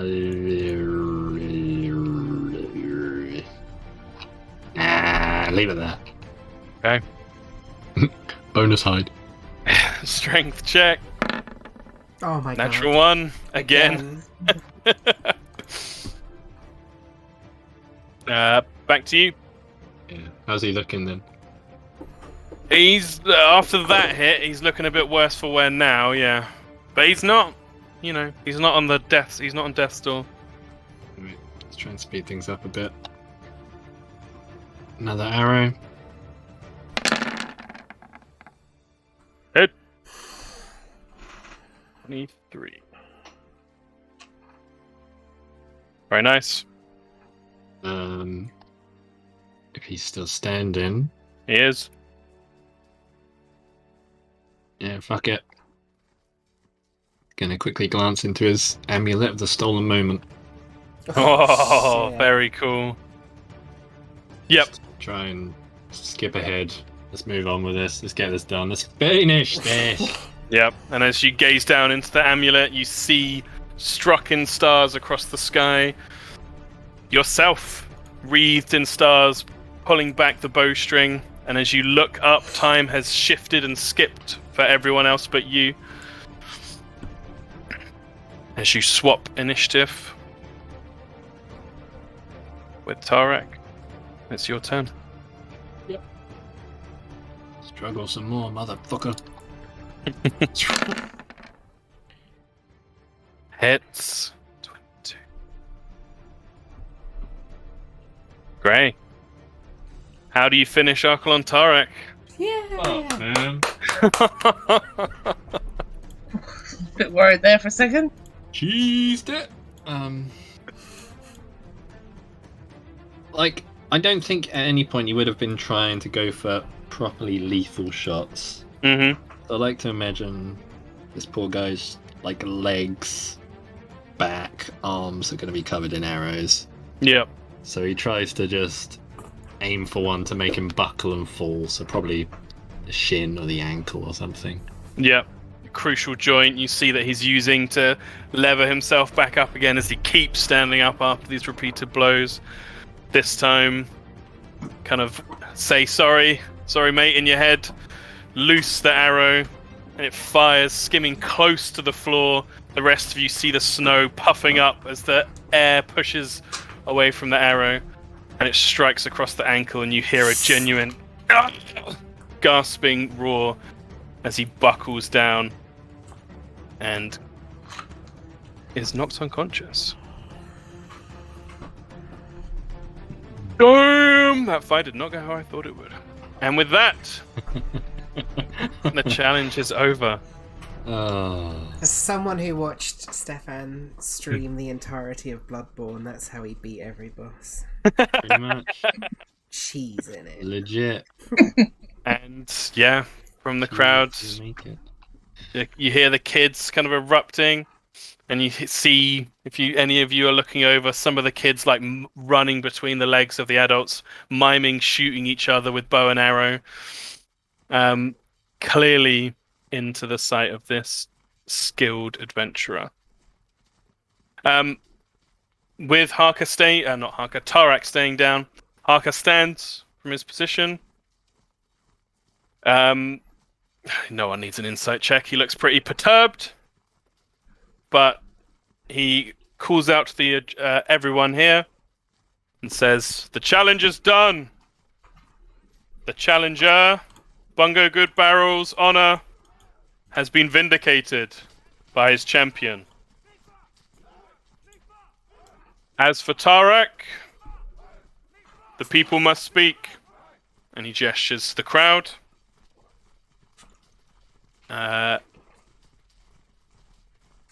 Do any of you make any motions?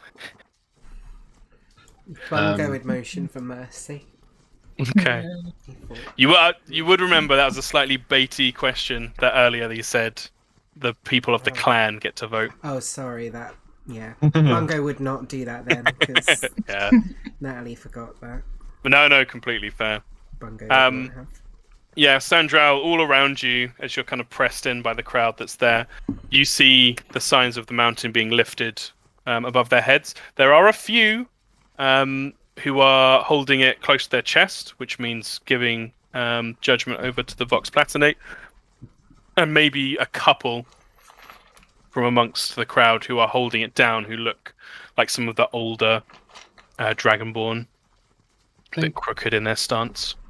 Even with the baity question, I think Grey would hold it down low. Down low. Mm-hmm. That's To what kill, I'm have thinking. him killed. Up high. That's what I meant. Up high. There you Let him.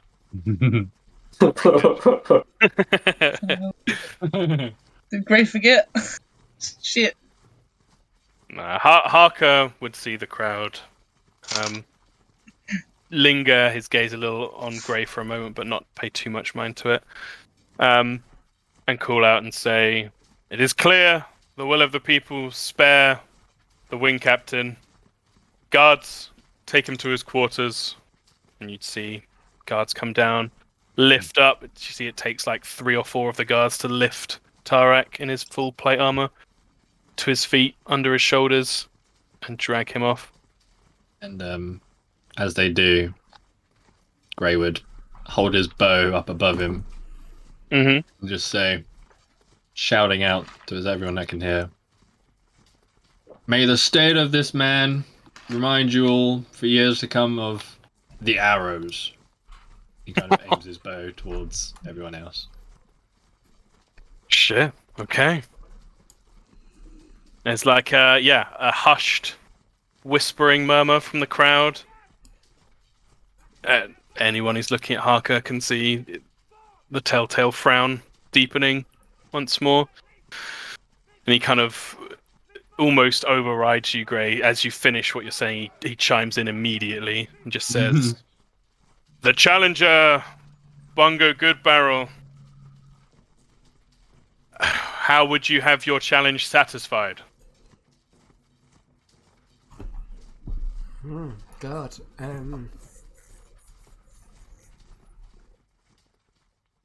Well, that's a hard question because we kind of already got what we wanted, right? Have we? I mean, he's freed Cager, or he's going to free Cager and let what's her face, Kira, go with us as well. Plus a number of scouts. That's what Bungo wanted.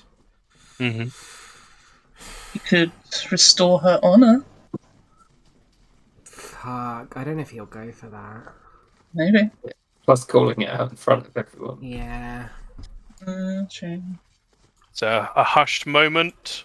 Everyone in the crowd is looking at you, Bungo. Everyone on the balcony, all the worship sworn are looking at you.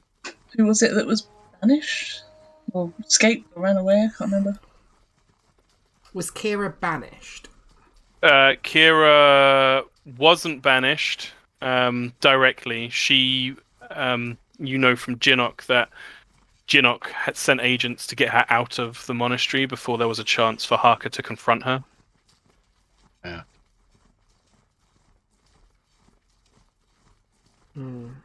So she's not here right now.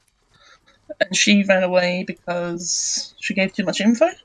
Yeah, So she could just be forgiven? you could ask.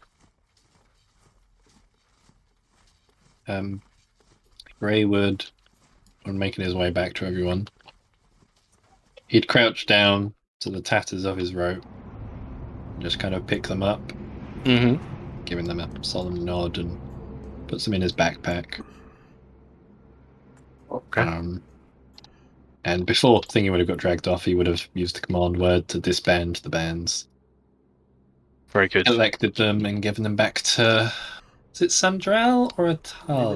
It was Bungo, actually. But Yeah. The Bungo. Bungo would shake his head and say, I think you did a far better job with them than I ever could. But Bungo would speak forward and he would say, I would request that Archelon Kira, Wing Captain Archelon Kira, be forgiven of her crimes and her honour restored.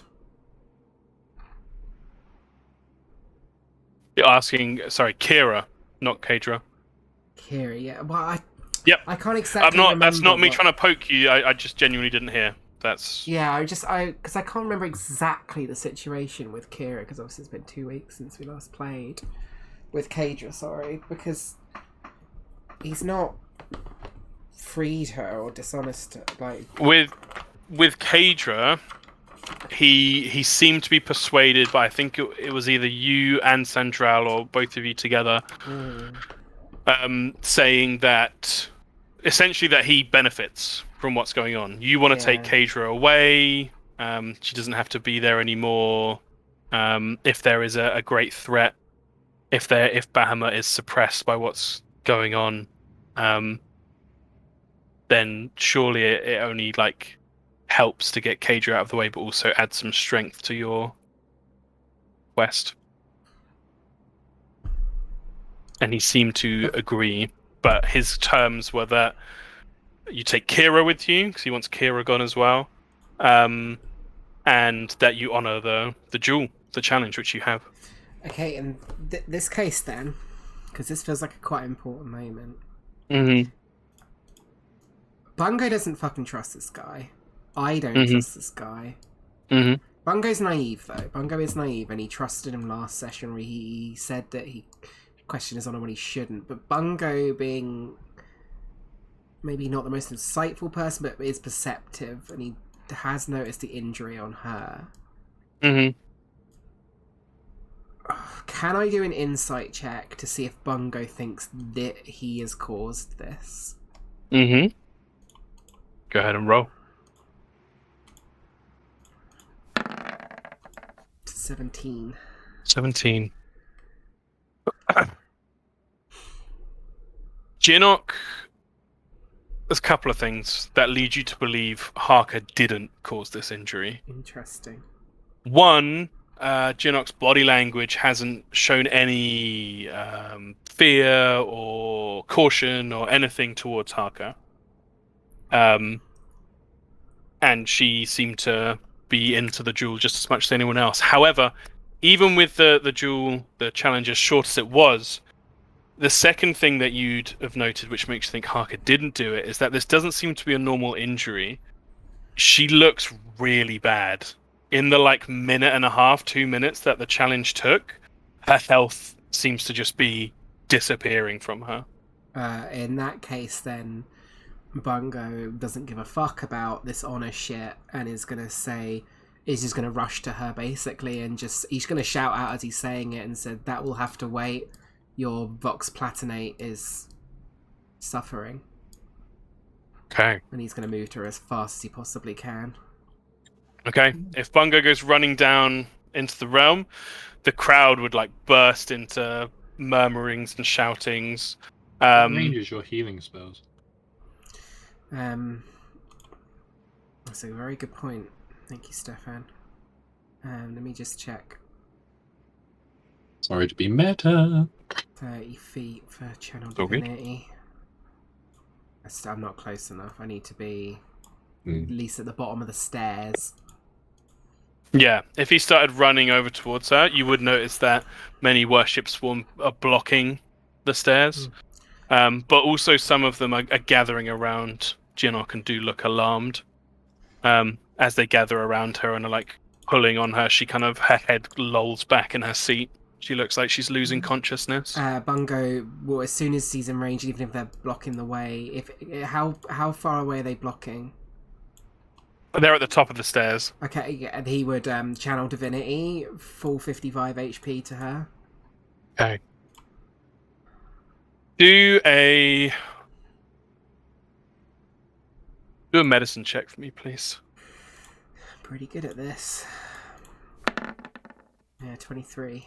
Yeah, you're very good.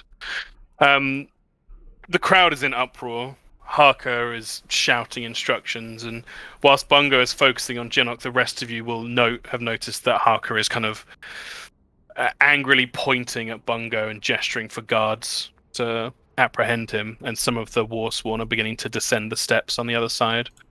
But Bungo, in that moment, as you reach out and the recently lazy golden light, orange light, wends its way from you, the symbol of Lyra glows and makes its way to Jinok's form.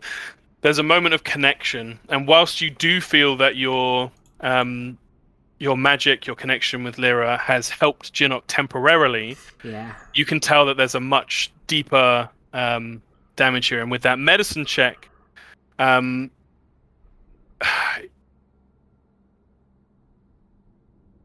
an intelligence check as well for me, please. Is she drinking anything? At this. Yeah, 19. that's a good enough roll. Yeah, I think Atala's gotten there. You put things together, and there's flashes in your mind of the slumped, hooded figure being dragged into the manor. Yeah. Your knowledge of some of the bloodless taking poison into, or trying to infiltrate the monastery with poison. You think that's probably what's going on here. Can Bungo work out how... oh, fuck.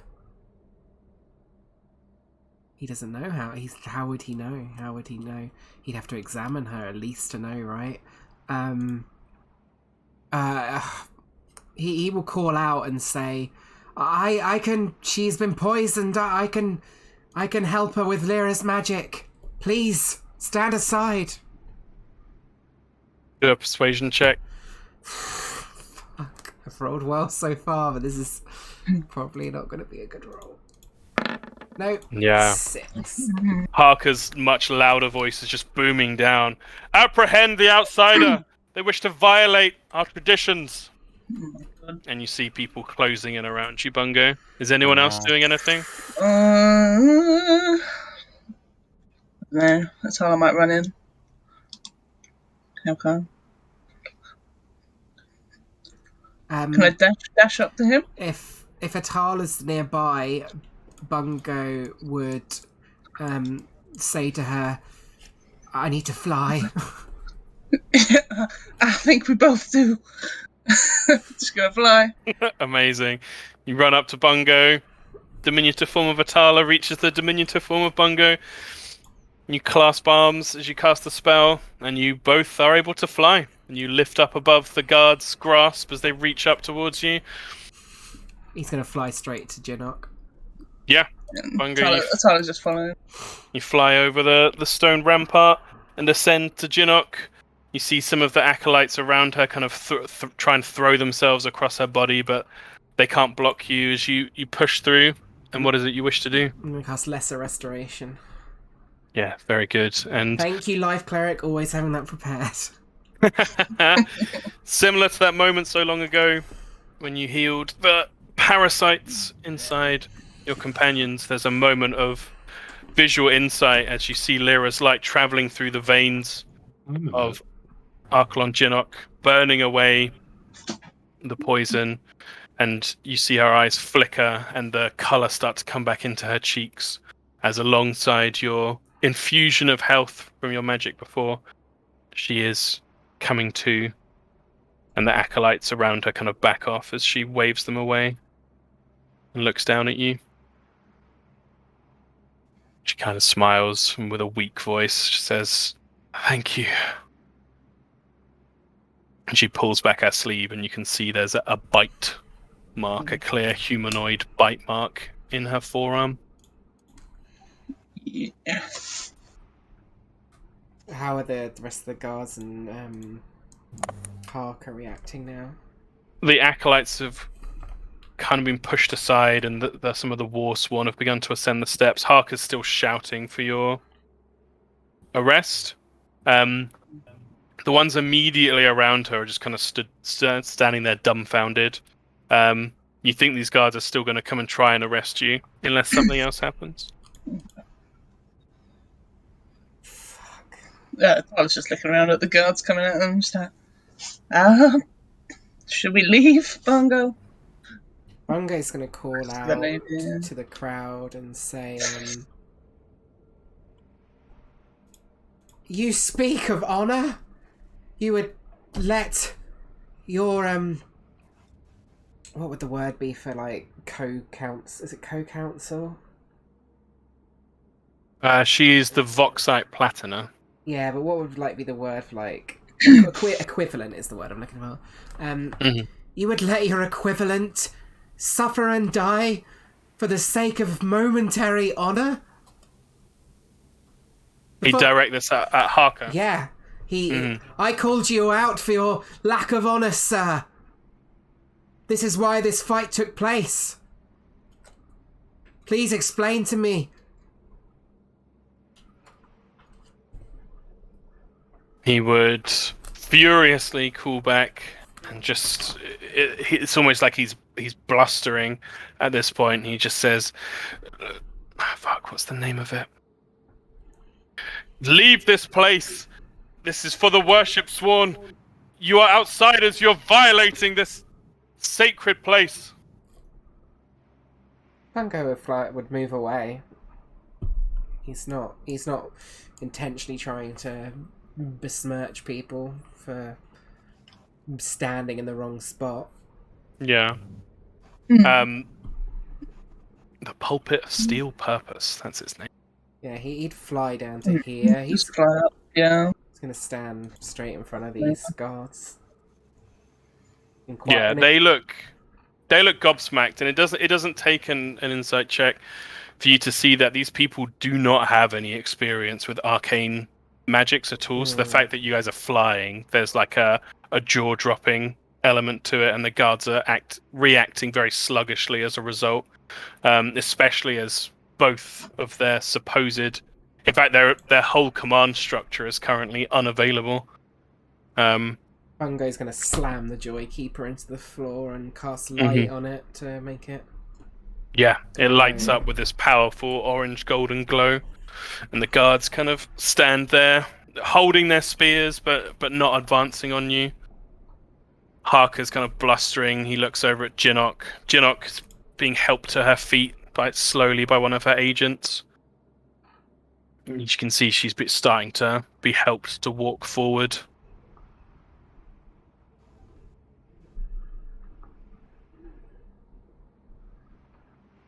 Kind of reaches the top of the stairs. Harker is almost like muttering angrily to himself now, and she calls out, and there's a strength to her voice, though clearly weakened by the poison. And she just calls out to everyone listening. A deal has been struck between the Vox Platinate, and she looks very sternly and pointedly at Harker. And she kind of has a weak smile towards you, Grey. The arrows. They will travel from here with our blessing, and they will be traveling with the High Marshal. She will be permitted to continue the quest that she was so desperate to pursue, bringing back her brother to our ranks. A few of our number will travel with them, and they go with our blessing, as they have observed to the very best of their ability. She kind of gives Bungo a wry look. The traditions and honor of our people. For outsiders, anyway. She smiles, and you hear some laughter from the crowd. There need be no more violence here. There are dark dealings, threats to our people that we have not faced before. And she kind of holds up the bite mark on her arm for anyone close enough to see. I was wounded by an enemy agent. Someone that the arrows claim to have fought others of. And Mr. Goodbarrel here healed what was a toxin running inside me. I would not now be alive without his magics. So, with our blessing, she looks at some of the guards. Fetch the High Marshal. And she looks over towards some of the Warsworn on the other side. Make known that the closest scouts of Kira's should travel to find her now, and have her meet the arrows at the gate. I would recommend, and she kind of brings her voice back to all of you, that you spend the night in Tamara's mercy. Rest, for your journey tomorrow will be difficult.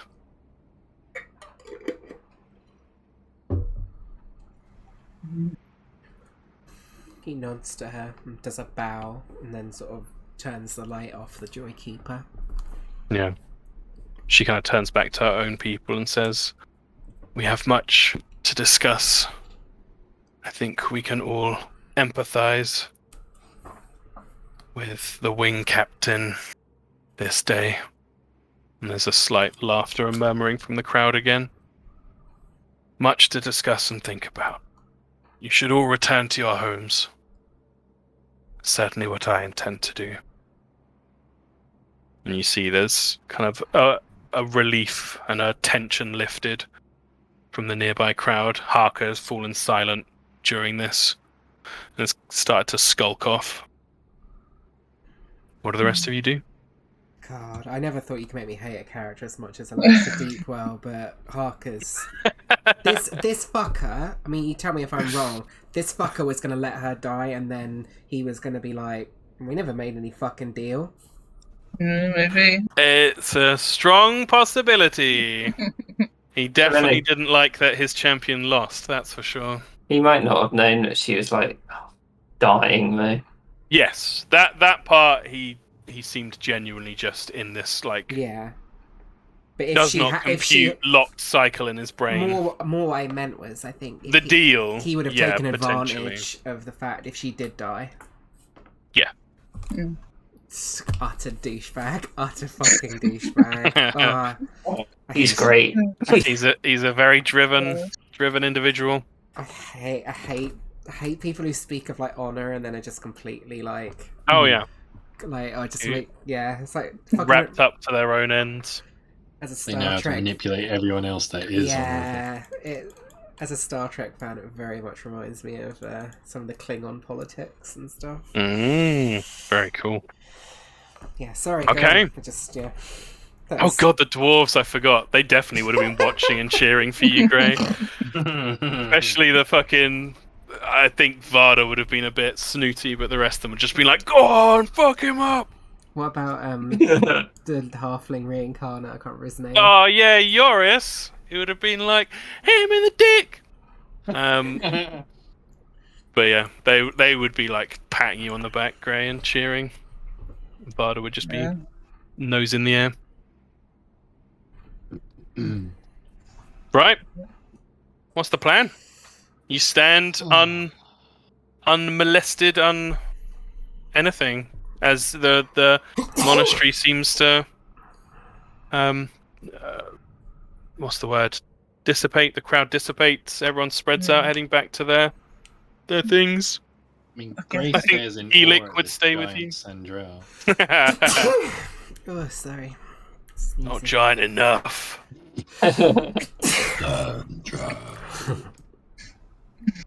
Quinzel Crush.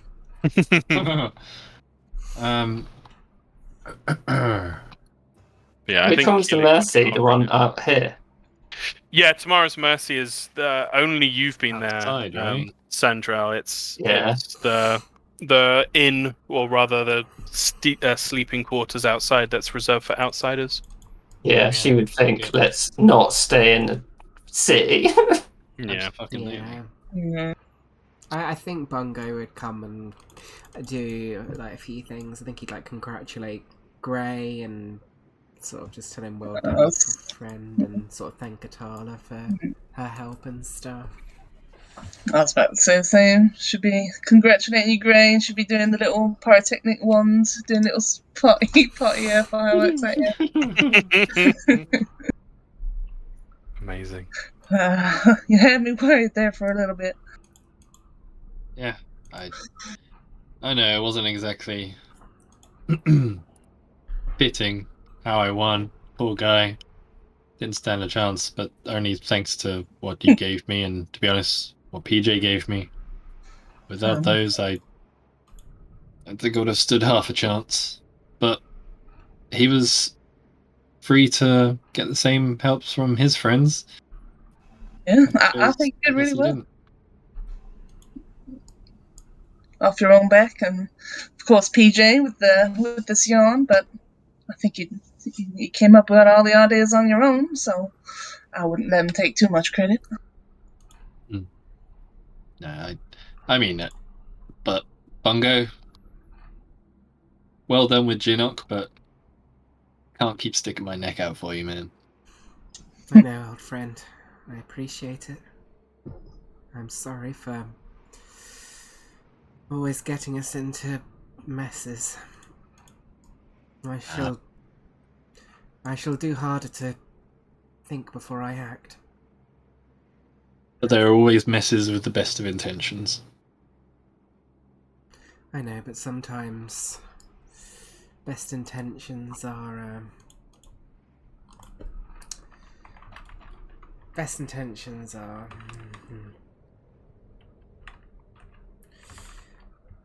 not good enough. The best intentions Always a means to an end. pave the way to hell. We got here. We got what we wanted. Got more than we wanted. So let's just go now. That probably worked out the best way it could. Really. Bungo nods to I think Sandra. so, yeah. And Gray, you must need a bit of a sleep now, eh? Straight. Wait, what sort of time is it? Like evening now, isn't it? 8ish evening. Yeah, the sun has set. It's not long into the evening, but yeah, it is the evening. You need to eat and sleep. So I think we need a good bit of grub, good drink, good rest. Amen to that. Sandra would go over to the Dwarven band, Mm-hmm. and she'd be like addressing all of them at once. She'd be like, I guess you know we're leaving towards Eastfang now. I mean, it was on blast out there. Barda kind of steps forward. Yes. Not really sure why. You don't have any mining equipment with you. Reasons are alright, but I was going to say, I was going to ask what you're doing, because I assume you don't want to come over there. It just seems a waste, really. We don't have enough gear here to do a proper prospecting. Do you think you can make your ways down on your own? Kind of bristles a little bit. Looks to the rest of the guards. Eyes linger on Yoris for a bit.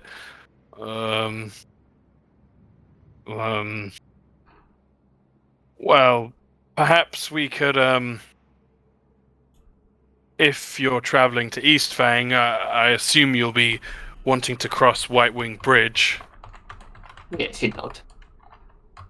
Perhaps we could, for a fee, of course, accompany you to the bridge, and then we can make our own way down to the overhang, the cave, and back to base camp. That sounds agreeable. Excellent. Well, good. We'll all benefit from strength in numbers and all that, and get us closer to where we need to go. And if you have any questions about Eastfang, you know, the Sunderstone expeditions have gone up there many a time. You know, my own foolish little brother managed to mess up an expedition one time, but there have been other successful shafts put in there, plenty of gems, rich gold veins. The works. I'm sure that we can discuss this at the at Tamara's Mercy. Right. Yeah. Yes, of course. Come along, men. We're moving out. As we're going away, Yoris at the back. She'll be like, Yoris, Yeah. I know that in your new form, it might not be as hardy as what you used to, and would Varda be looking back as... No, he's very much doing a big boy march towards the front gate. Yeah, she'd be like, your new form, you might not be as hardy as you were, so take this, and if you need it after you leave us, then I'll share it, or don't share it. She'd hand him a potion of cold resistance. Ah. He'd look at it and be like, what is it? It'll just protect you from the cold if it ever gets too, you know, if it cuts too deep into your flesh. Kind of grimaces at that. Thanks. Thanks, miss. And I'll if you I'll run use into it. anything that you think is too much, like another dragon, don't stay and try and fight it. Oh, No matter how much you're being paid. don't need telling that twice. Not that we ever saw one, that is. Right. He does an exaggerated wink. I'll he kind of gestures with a bottle. Thank you very much. No, makes a point of packing it away, cushioned with his clothes in his backpack. Well, we can rest properly tonight. And then she would ask Arklon Killick if she's coming to stay with them at Tomorrow's Mercy for the night, because it'd be nice to talk to her for a little bit. Killick would nod enthusiastically. Just says, I wouldn't miss it for all the gold in the world. Sure, we can ask Gray a few tips. I mean, I don't know if there's ever been anything like that before. I barely even know where to start. We don't really train with bows much. You think she's kind of like tripping over her own words.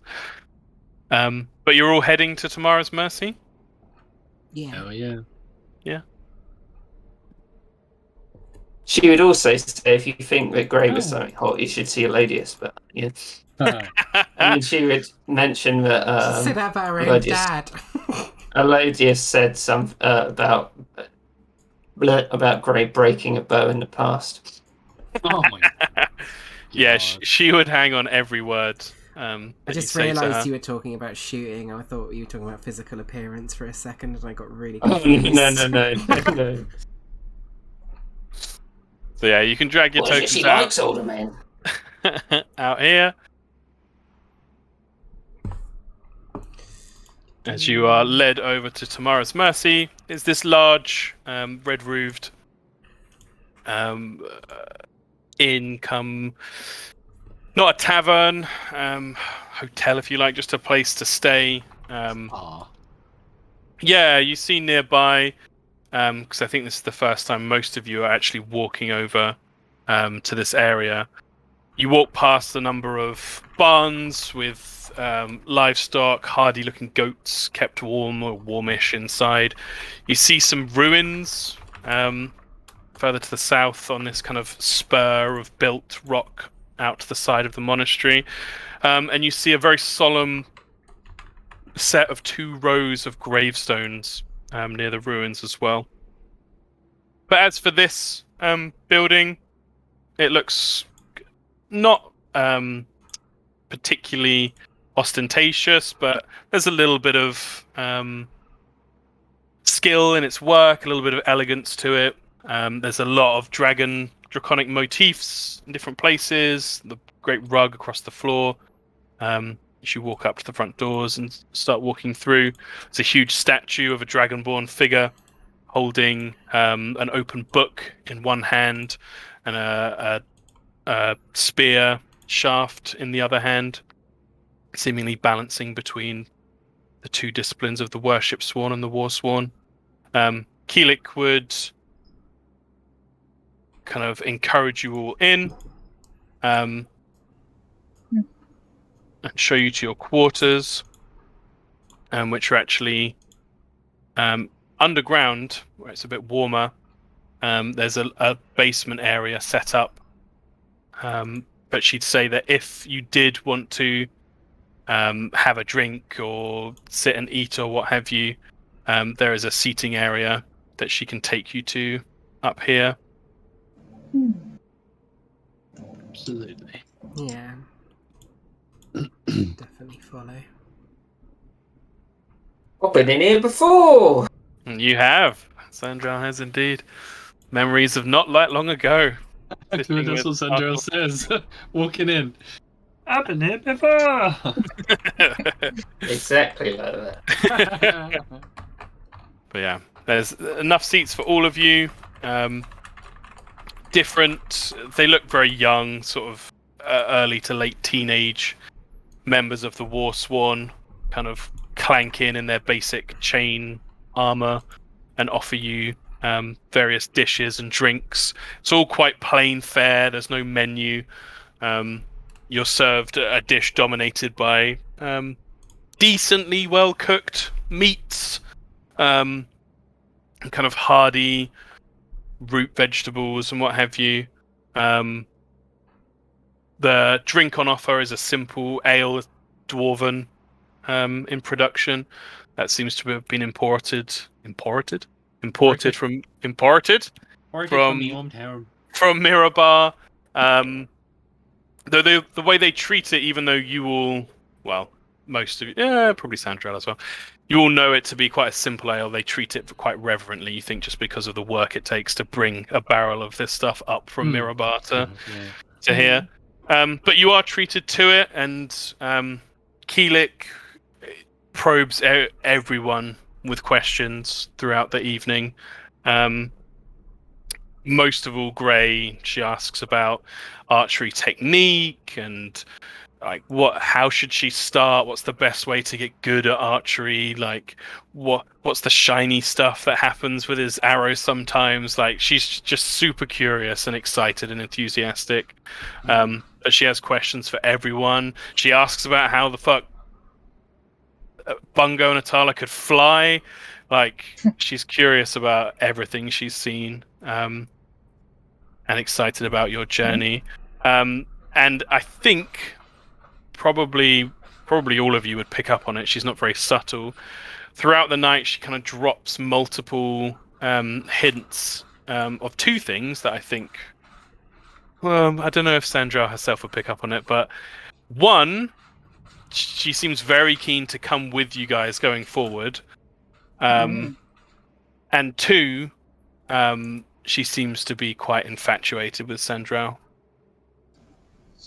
This is the one who was being kind of not banished, but probably. No, this is the one that was the younger one, trusted by Kira, and to show you all around. She kind of showed you guys around, directed you. Kira is the one who. Yes. Yeah. Okay. Gotcha. Who you would be told later on in the night by a messenger that will be meeting you in the morning with Kadra. I think even though Sandra, she knows that Killick's duty's here, so she'd sort of been pushing that, but also with all the weird stuff that happened with Jinok, just like make reference to, not that you're safer here, but if your duty's here, and your duty here has probably never been more important with what's happening. Yeah. Make a persuasion check with advantage, because she is hanging on your words. Yeah, even just a 12 is enough. She looks a little crestfallen, but she takes that under consideration, and there's kind of the bubbly excitement is replaced by a quite endearing sort of stoicism and a resolve. You can see she takes that on board and says that she'll make sure that nothing else happens to the Voxite Platina. She'd also say that after they're done, she does want to visit this place again. that would bring a smile back to her face for sure. Anything else anyone wants to do before you head off to your beds? With Varda talking about getting paid. Oh Jesus, I forgot. I keep forgetting about the dwarves. The dwarves would be around you and just slugging away the booze, much to the Dragonborn's dismay. She'd basically be asking like about the quality of stone in Mirabar, and what's the sort of cost to get that down to Tressendar, She's saying that to Varda. She'd be like lowballing it, like, oh, I don't know, like, is your stone really that good? With even a slight sniff of stone talk, he would be launching fully into his sales pitch and just be giving it all that. Well, there's a reason my family's risen to the very top of Mirabar. Mirabar stone is the best on the Sword Coast, and Sunderstone stone is at the very top of that. We can sort you out with this stone, that stone, hard stone, soft stone, worked or crafted, everything you need. And she basically lead into, if we escort you to around where they flank off of East Fang, if they could make contact with Tressendar, and if they'd get any, instead of being paid, get any reduction in like shipping stone down to Tressendar.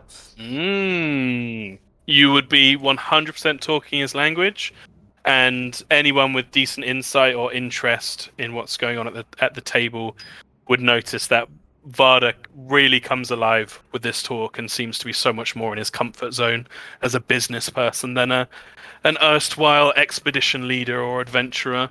And he says, absolutely, we can sort out details, but considering that you fought off a dragon before, we can talk about quite a hefty percentage cut-off. We'd need to look at what the jobs will be, like just all this stuff. It's probably quite tiring after a while, because he wants to go into like, what's the square footage of stone flooring that you'll need, or like all the details of it.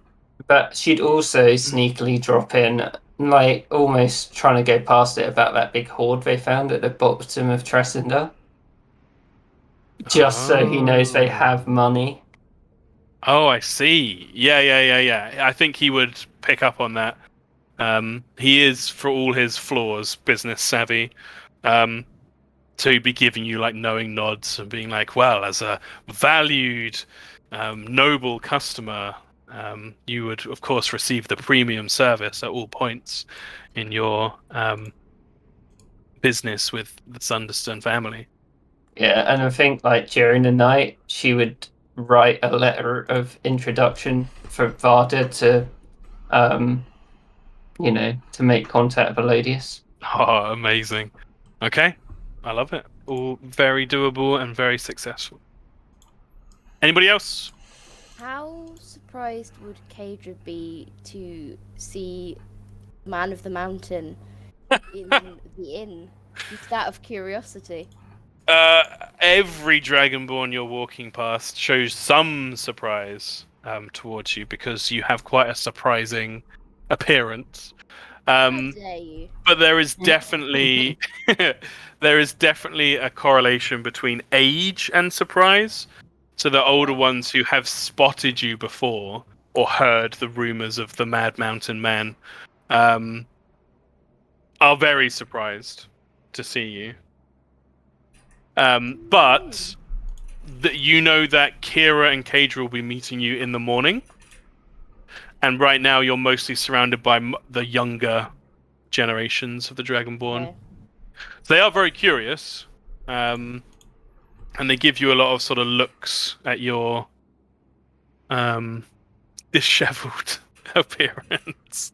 Strong, but with the love between a man and his mountain. Nothing, sir. Another ale? Oh. That's the I thought young he'd be like, I only drink from the teat of the mountain. I think Kieran's been listening to our conversations at home. Don't eat Yes, tracks. I love Lonnie's peaks. Yeah, but it's a joyous evening as all of you are treated to various Dragonborn fans, young Dragonborn who want to ask you about the truth of your stories, and you have the opportunity to tell the truth or embellish the truth or anything you like, and they poke you and prod you about it, but it's all very good-natured, and as the evening goes on, you enjoy a lovely time with old friends and another successful outing somehow of the arrows. Sorry, Natalie. I think Bungo would play up storyteller mode, see an opportunity to sort of Oh yeah, get in that. I was gonna vein. say. they would adore that, and you'd also probably clock Bungo that they don't really have much in the way of entertainment up here. So it's not only your skill as a storyteller that enthralls them, but it's also just having an activity that is for entertainment's sake. They're kind of eyes like saucers, open mouths. They hang on your every word, every sort of bit of suspense is met with gasps and held breath. Every success is met with open cheers and joyous tears run down their face. They absolutely love it. And they were interested in magic before, so Atala will do that alongside minor image and Oh my God. stuff like that as well. They would be in absolute rapture.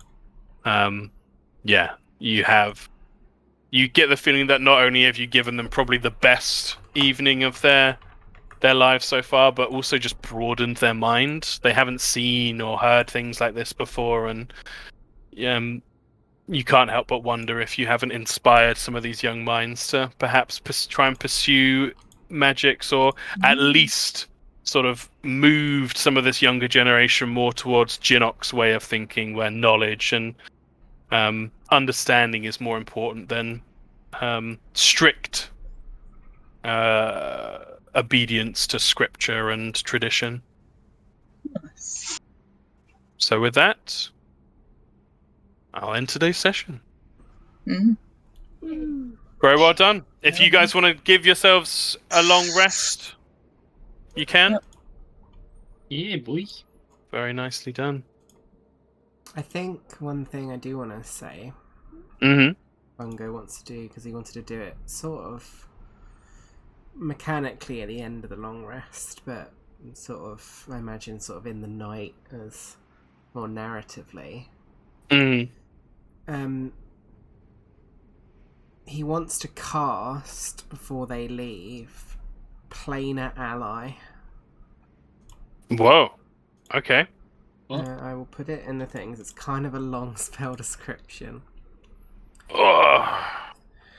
He wants to try and make an ally of a Celestial. Uh-huh.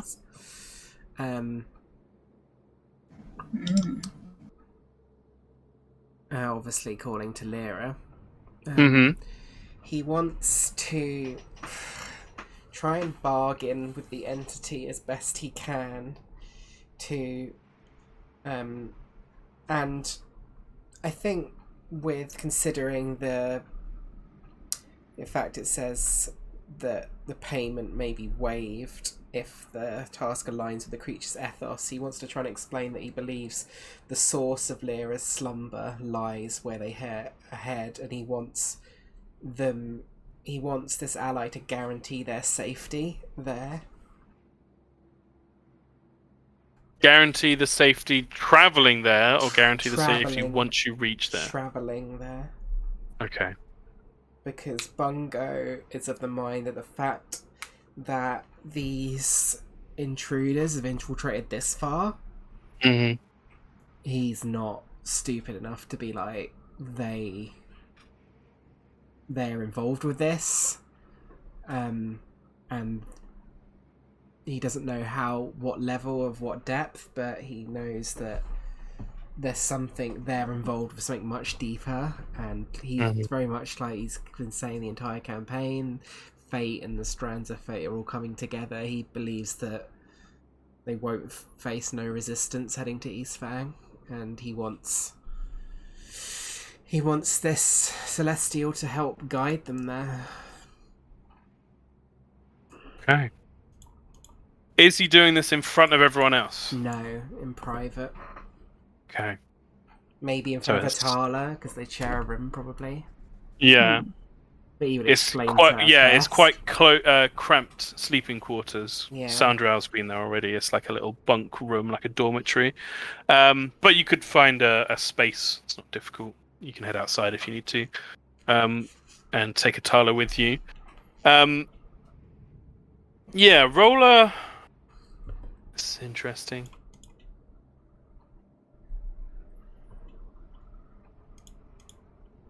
Roll a wisdom check for me, please.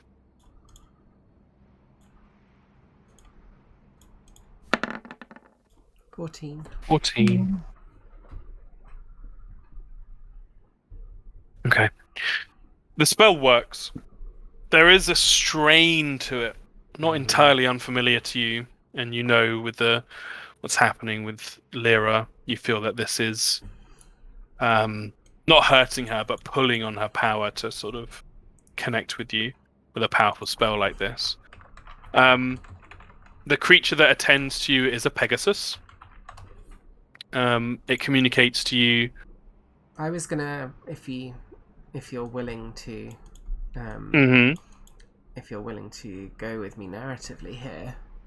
Yes. The creature would appear as like a angelic scarlet mama. Oh, very cool. I will say that figure is riding a Pegasus. Even cooler. And the figure is in itself casting such a powerful spell and connecting with your deity on a new level is an incredible experience for Bungo, and a stunning kind of observing experience for Atala, of course. But there is a darker side to it as well. Both the Pegasus and the figure kind of slump in their posture. The communication with them is slow. It's not negative in any way, but it's just slow. You find yourself having to repeat your question, and their answers come after a long, lazy pause. It's like talking to someone recently awoken from slumber or falling off to slumber. Like sleep drunkenness. Exactly that, yeah. I literally had that the other night. It's horrible.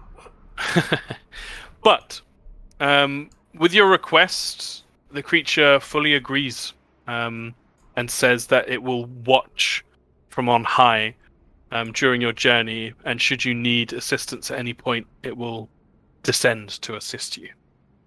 I think he would try and conceal this, Mm-hmm. but he would quietly say to the Celestial, in particular, to watch over Atala. Okay. You would see even in its sleepy state, a smile break across the Celestial's shining features, and it kind of billows the red robe and nods down to you, smiles at you, Atala, before it takes off, and there's kind of a moment of alarm as it seems to be heading straight for the wall before it dissipates into like golden, orange, sparkling stars that kind of glitter and fall towards the ground. It disappears. Your celestial magic never fails to surprise me, Bungo. He just smiles and nods to her and says, I think we should head back to bed now, dear. Got a long day ahead of us. Well, Bungo, you know I can't sleep, but I got a lot of drawing and note-taking to do now. Of course. He just sort of gives her a gentle kiss on the head and then heads to sleep himself. Yeah, it's the same. That, yeah. Yeah.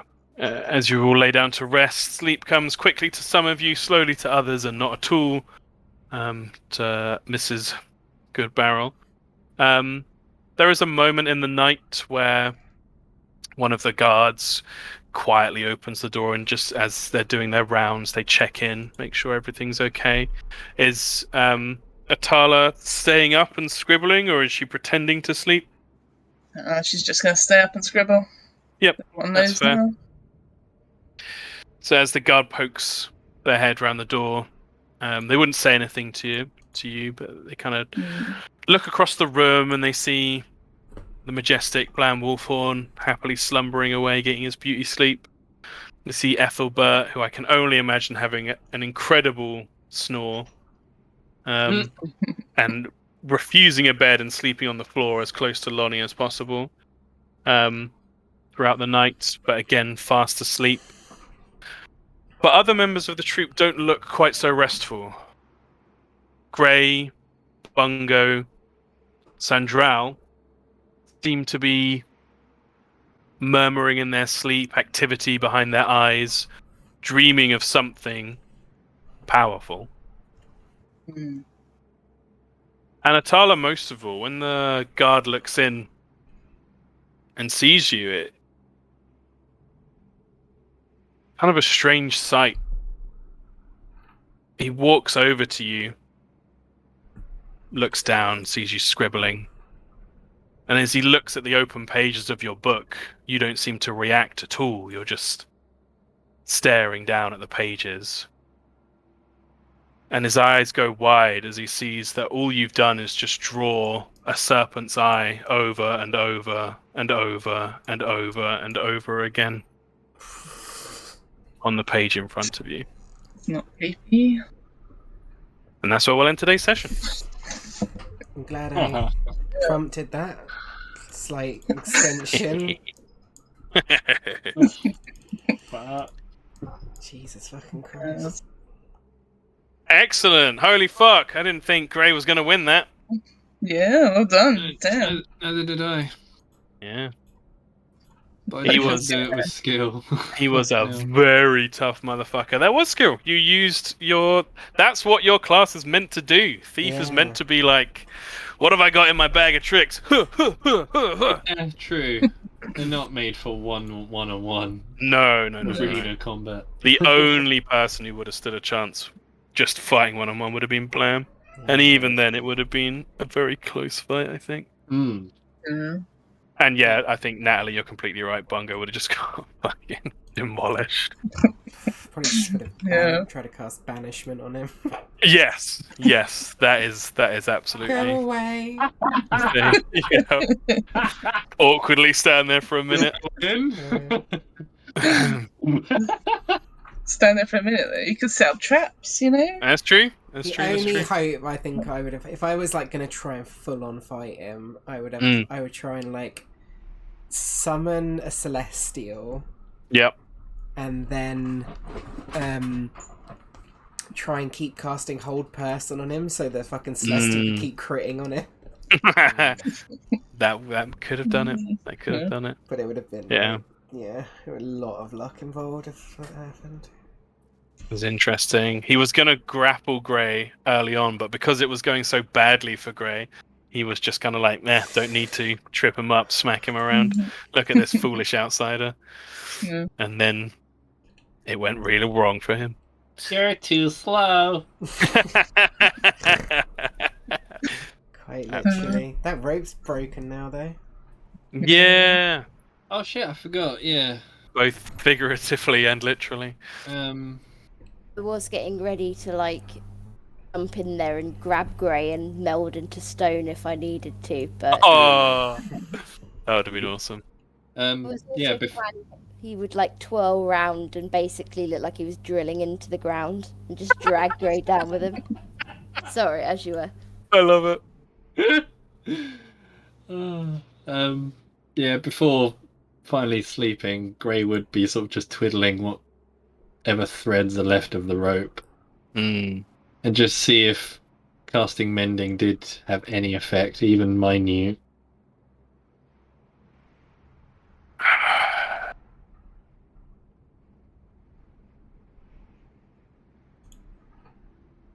You cast mending over and over. Nothing much seems to happen, but as you're sort of reaching the end of your tether with this and your eyes start to droop, there'd be a little spark, a sparkle of rainbow light at the end of one of the threads. And you'd hear a voice behind you just say, "This doesn't really work like that, I'm afraid." But we'll get to that conversation next session, as you seem to have been joined by PJ. Okay. Very well played, everybody. I know we can't do next Sunday because Yeah, Kieran's 'cause- off Yeah, being a I'll be- fancy pants. Oh, okay. What Eating all the fancy food? pants. Yeah, that's pretty much what I'm doing. Yeah. Can you send I us love some that pictures, thought. Kieran? It brings me such joy thinking of you and Hannah just going around places being foodies. Just turning up and being like, "What's on the menu I today?" watch so many like food videos in Hungary. We're like, yeah, got that. Can you take some pictures, Kieran, and send us some pictures of the food? Oh yeah. I will. I Mate, will. like- If I don't, Hannah will take it. Make Hell a little yeah. food diary. Oh, yeah, I will. Maybe also as the night goes on, how like little and little you're managing to get through once you fill up. I can only manage a bite. I bought a suit for Have my a sister. nibble. I bought a suit for my sister's wedding yesterday, and he's like, "Do you want me to like loosen the button on the trousers?" And I looked at Hannah and I was like, because it's like a few days after Hungary, I'm like, we might as well. Yeah. Gonna Prepare need for the best. it. The best case scenario. I eat enough glorious food to need that extra space. Yeah. You got a good week coming up. And of course, a special mention to George with the unreal art Yeah. You look at the Blam Jesus art and you're just like, it's so Christ. fucking cool, the style of it, and the loveliness and the connection with the old art. And then you look at the Elodius and the Sandrell one, and you're just like, what the fuck? Literally, How is what that- you have hanging up in that Yeah. mansion? How is that even possible? It's like a Dutch Masters one with that lighting. Yeah, Yeah. it is gorgeous. Stunning. Stunning. It is. Oh, you're very kind, thank you. It's even got art in it. It's got a Oh fucking yeah. piece of art on the wall. Just showing off now. Fucking hell. Absolutely beautiful. Just so cool seeing characters fully realised like that. Just a little like the lucky stone representing Lodius's good luck. Sort of. Oh, it's just such a nice little touch. And that's- Pretty good. the Periapt on Sandra as well. Oh yeah. I missed that. The detail on the oath bow. Yeah. Oh my god. Oh, and if you look really closely, like underneath that table, you can see Gray poking his eye out. Oh my god! If you'd actually done that, that would have been so. Just like a set of beady eyes, like in the dark. Amazing. That's really There's something so wonderful the fact that Elodius has ended up with this prized elven relic. Yeah. He's just there like, yeah. He looks so I- fancy. Kind of exactly how I imagined it. Yeah. Perfect. No, he doesn't look scummy enough. I imagined him with like in the first campaign having a much longer beard, but I imagine he's cut it since. Well, it's also artistic. It's Yeah. beautified, isn't it? Yeah. I had a haircut before the portrait guy came over. Yeah. Yep. Yeah, I can imagine him talking to the portrait guy. You will make sure it's fitting for the station. So good. Bow isn't just ornamental, you know. Amazing. The Blam is Right. great as well, though. Yeah, it's really good. Look at that little moon. I love the moon axe. The moon axe is awesome. Crescent Fall Great Axe. Makes me so happy. I just love That's the another fishnet. elven They're relic. great. Jesus. Yeah, they do. Look fantastic. Oh, I love him so much. That predator style fishnet. God, now I have to fucking decide who I want George to draw for me. Too difficult. What's the face? Your hippo guy. Oh, Barnabas. I He- love him. You could do a similar style portrait with a cane and everything. Be amazing. I'd have to get it done with Rohan alongside him, though. Yeah, of course. Just sat on the floor doing peace sign. Oh, and poor Hannah Sadozi, who's just stuck with the fucking idiot. Yeah. Not made her impression yet, but she's coming. Well, didn't you guys both died though? You both Yep. like, have to recover for the next episode. Yep. Can't So wait. I want that. So I want a picture of both of you guys in the hospital. So I want. That'd be so great. Rohan just doing a peace sign from the hospital bed.